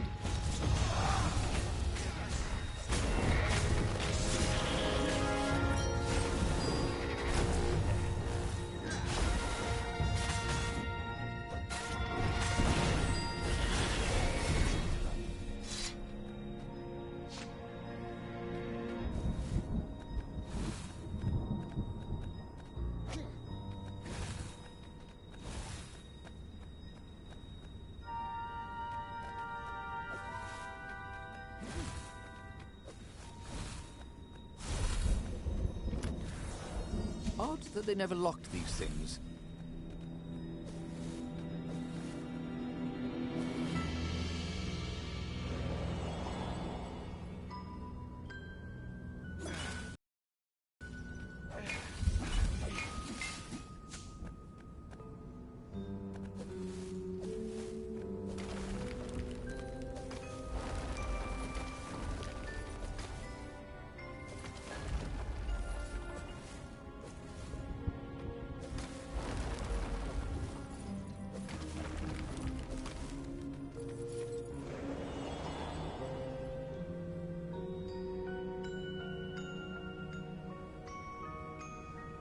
Renato had never felt better in his life. Normally, a battle would wear him down and he would need a night's sleep. Now he felt like he could go all night and all day. He felt like people were cheering him on, and he could practically hear their applause as he slew one raven after another.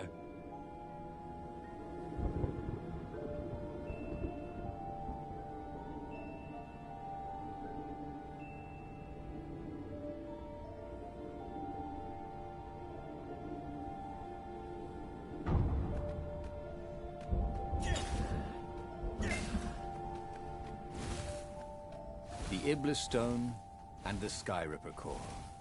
Two artifacts from the time of legends. Renato was becoming a legendary hero, wasn't he? He had enough power to save the rebellion, but he had to understand this power, so he would not misuse it.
The toads at the observatory measured the stone with their occult devices. I fed it the core of Sky Ripper, explained Renato. No more feed blood and souls. But the core is not an unlimited energy source, said one toad. Another said, there's a feedback loop, you see, which could overload the stone. The stone doesn't actually feed on souls, claimed the third. but on pain of killing another sentient being. If you can truly be at peace with yourself, it would not overload. This was all very confusing. At peace. Yes, the mountains were peaceful and quiet, but he now had the power to turn the tides. He should report to the Rebellion Council and prepare for the decisive battle. The one thing he understood from all the Toad arguments, maybe the stone did not feed on blood or souls or rage. It fed on empathy. It fed on the pain he felt when he put an end to another being's existence. Even if that other being was a raven intent on killing him, if he could find peace, then he could use the power of the Iblis Stone without being taken over by its evil. Yes, that was the way to defeat the Iblis Stone. The mountains. He would go to the mountains. He could find peace there.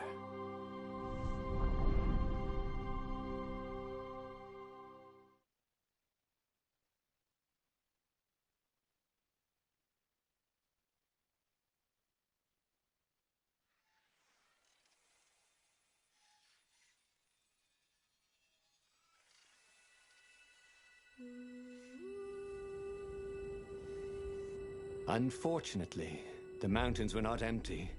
There were ravens everywhere, no matter. He had to fight, yes, but he didn't have to be angry.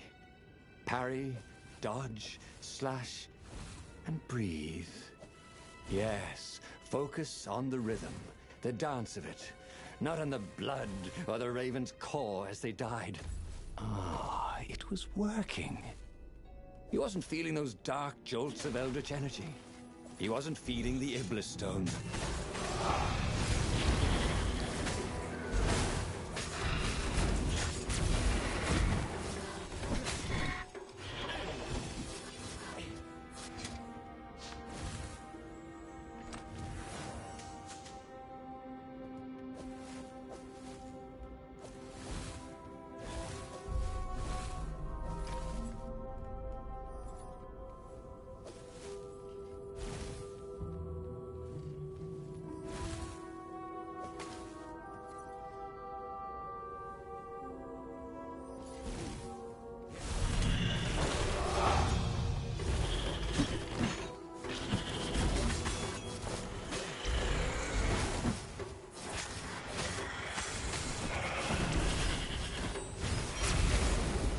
Stay there. I'll go get the marshmallows.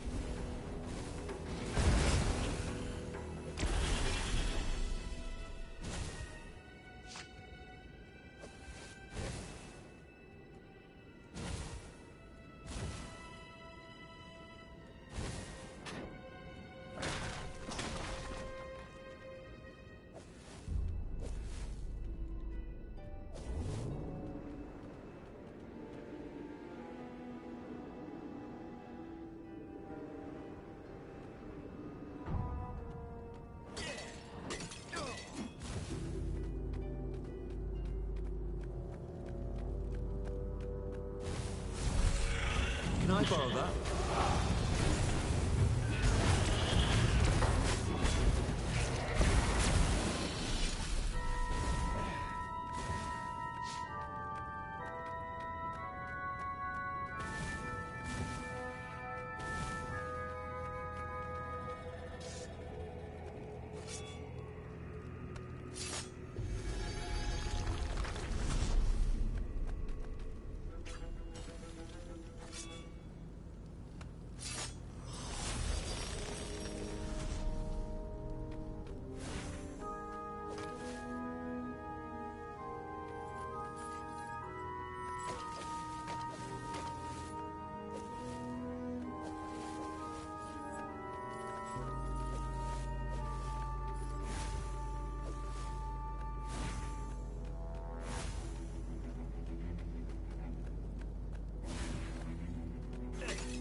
The stone was still silent. His mind was his own, and his heart too. He bore them no ill will, these ravens. They were doing their job. They were expressing their nature. Dance, whirl, parry, jab, and breathe. It was all so simple, wasn't it? But something was missing. He didn't feel truly at peace. Wait. Wasn't this near where Calaveras lived?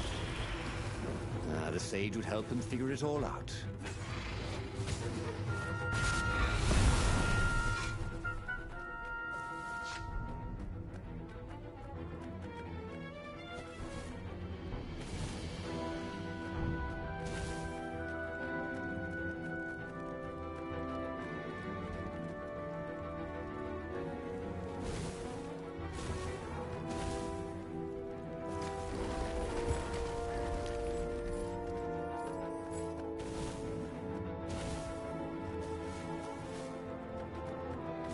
How about a floating platform that simply just goes to the top?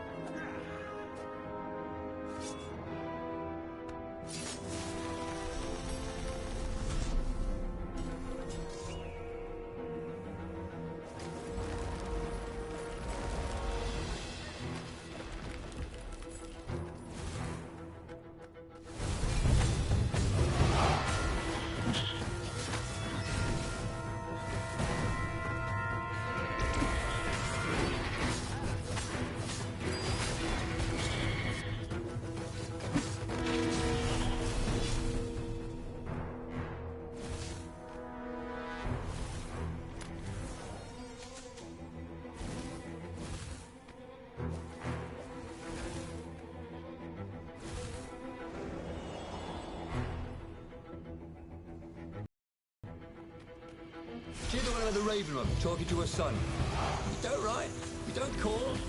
Get it? Call? I just made that up.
The Iblis Stone, silenced by the Sky Ripper's core, had given Renato enough power to challenge the Imperial fleet.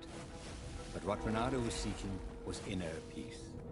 The rebellion was on the verge of extinction, but it would have to wait.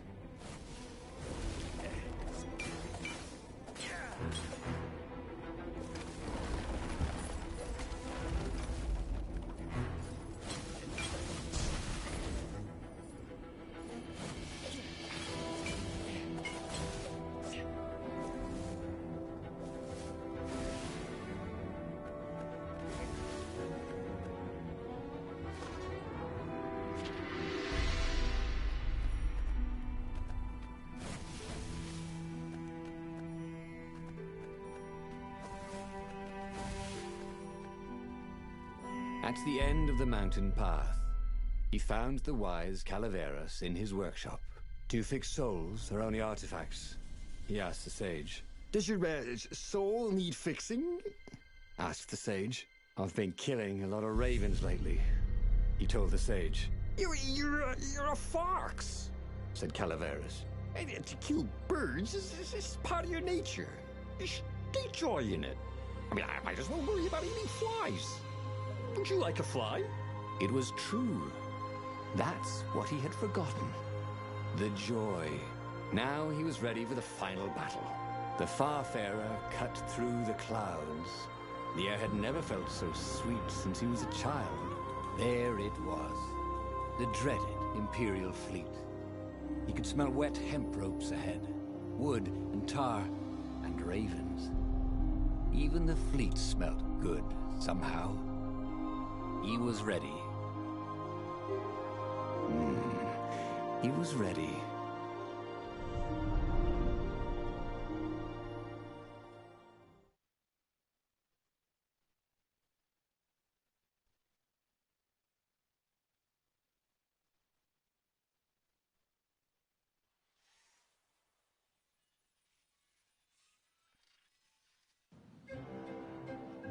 Bernardo had it all squared away in his head. He would kill the Emperor. Isengrim III had begun well, but he had gone mad. He was trying to invoke the lost gods by means of dark, blasphemous rituals. That was a secret. But the victims had spoken to Renardo. The ghosts had spoken. No. No anger. Renardo could not afford anger. It was empowering the crystal in his sword. That made him stronger, but it clouded his mind. He would not be a hero. A hero strives. Bernardo would just be one with everything. The Emperor would die, and the wheel would turn, and all would be restored without rancor, without sorrow, without pain.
This chest smelled kind of funky. He hoped he didn't get it in his clothes.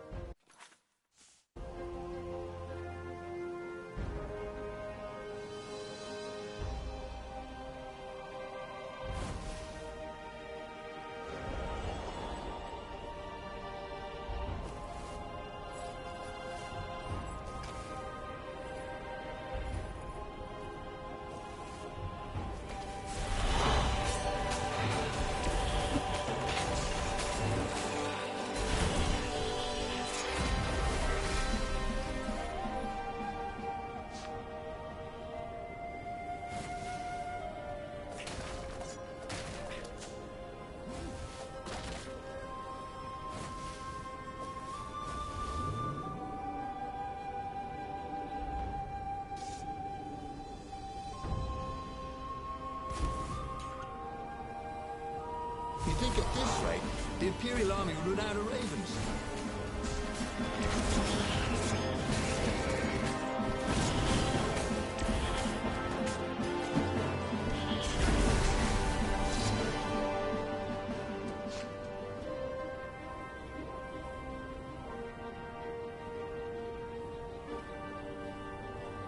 But the more he thought about it, and he had so much more time to think about it now that he was not worrying about the battle, killing the Emperor would not change anything.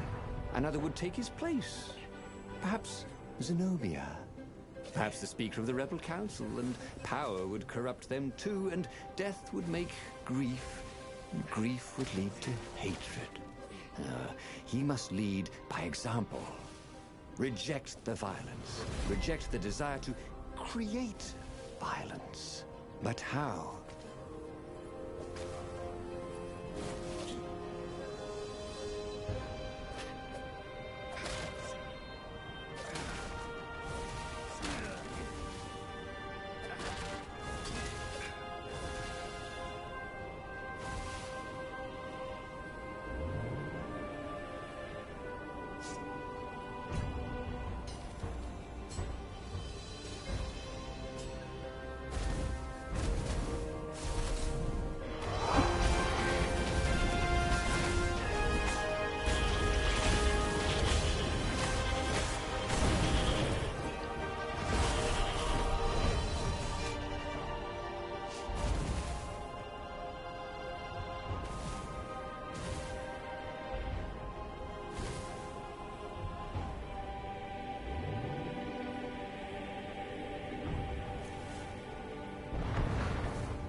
Soon he'd confront the Emperor.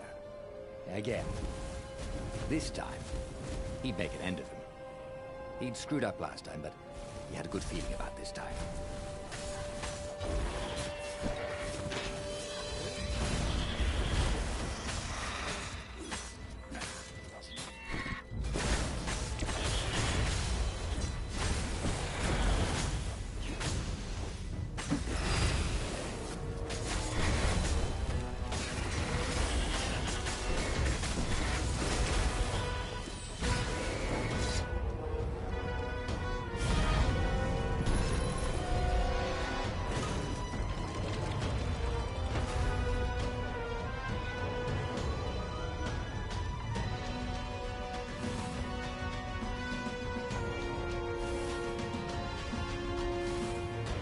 Finally, he came to the Emperor's ship.